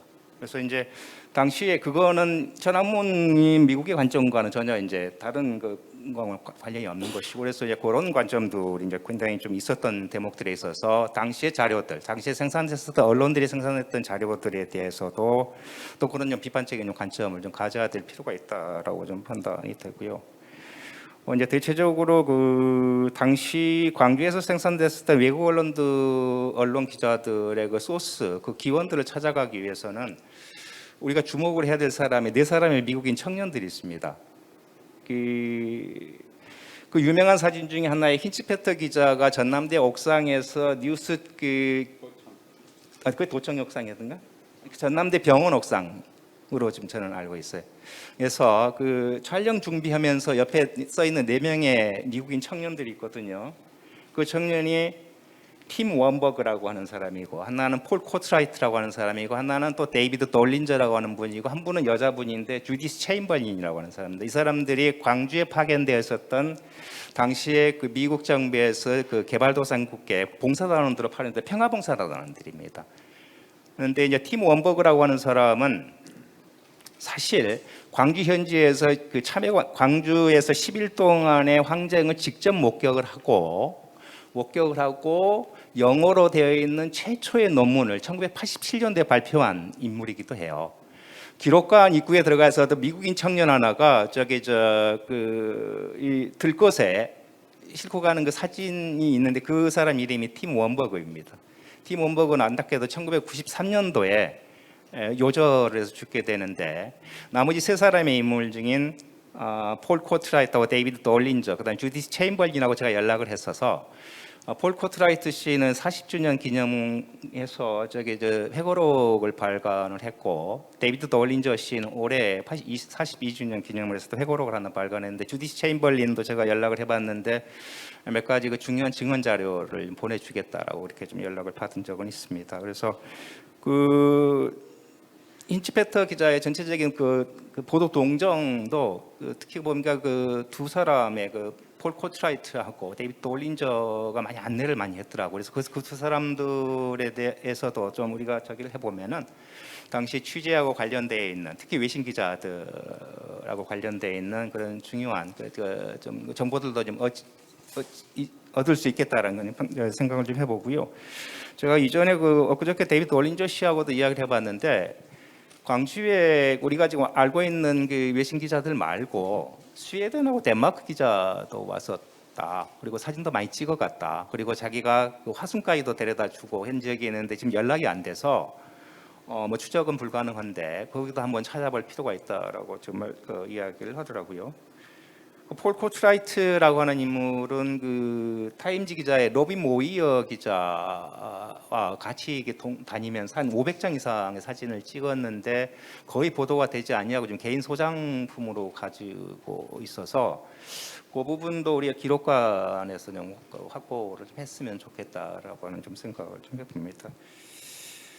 사실 뭐 제가 이제 진상규명조사위원회에 있기 때문에 영상 자료가 갖는 그 우리 5.18 진상규명과 관련되어서 영상 자료가 갖는 의미가 굉장히 크다는 거를 잘 깨닫고 있습니다. 그래서 최근에 이제 저희 위원회에서는 그 당시에 무수히많은 그 사진 자료들, 영상 자료들을 시기별로 쭉 나열하는 좀 작업들을 좀 하고 있거든요. 그거를 시간별로 이렇게 나열을 하다 보면 전체적인 사건들이 다시 좀 재구성이 좀 되지 않을까라고는 좀 생각을 좀 해보게 됩니다. 그래서 근데 이제 지금 영상 자료 아까도 지금 저기 우리 나 기자님도 말씀을 하셨지만은 당시 영상들이 원자료 형태라 서사적 관점에서 편집된 화면들이 굉장히 많이 있더라고요. 그래서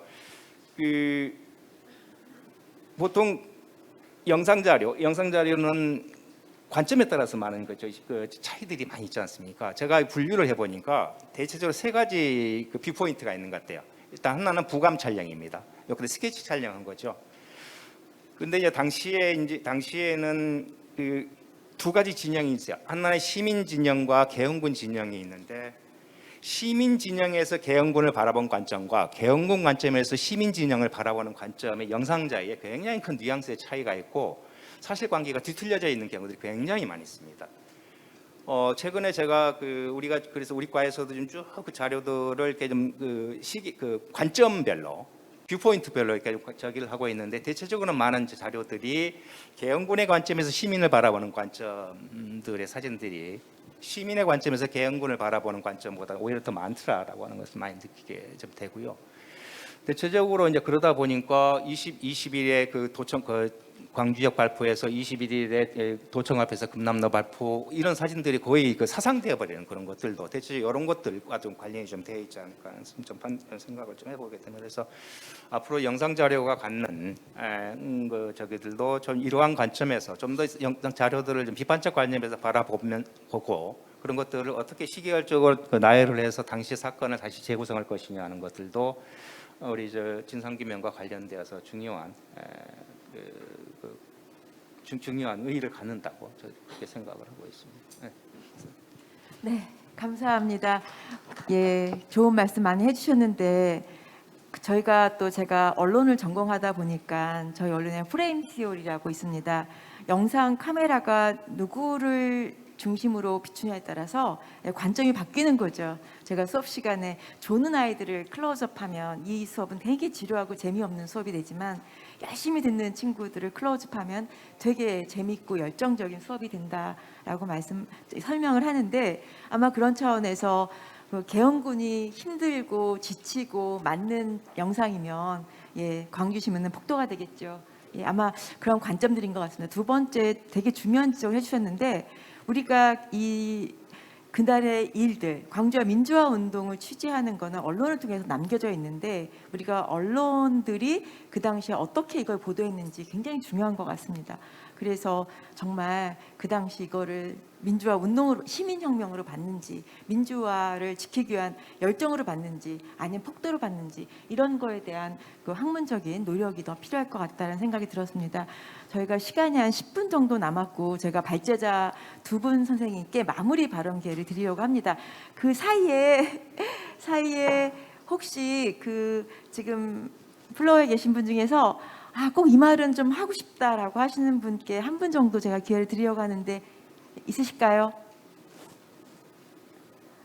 예, 제가 보통 셋을 셀 때까지 손을 안 들면 없는 걸로 알겠습니다. 하나, 둘, 셋. 없는 것 같습니다.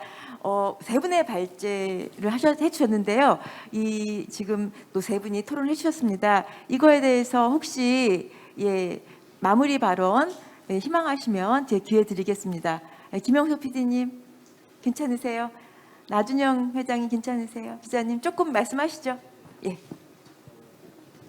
오늘 이 세미나에 많은 분이 또 관심 갖고 또 굉장히 또 좋은 말씀 해주셔서 감사하고요.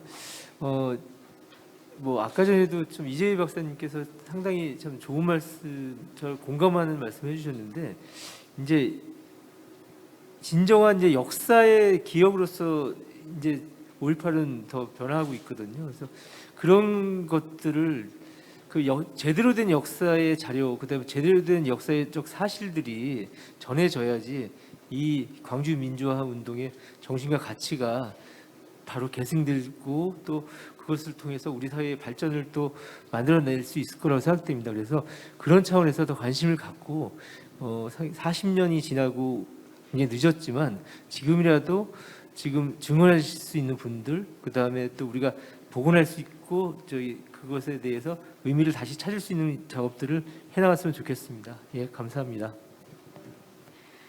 저는 이 광주 민주화 운동 생각을 하면서 안나 하렌트가 말했던 악의 평범성이라는 것을 생각하게 됩니다. 실은 우리가 계엄군이 일반 시민을 사살했죠. 그러나 그 분들은 또 자기의 역할에 충실했다는 거죠. 이게 굉장히 끔찍하지만 또 현실인 것 같습니다.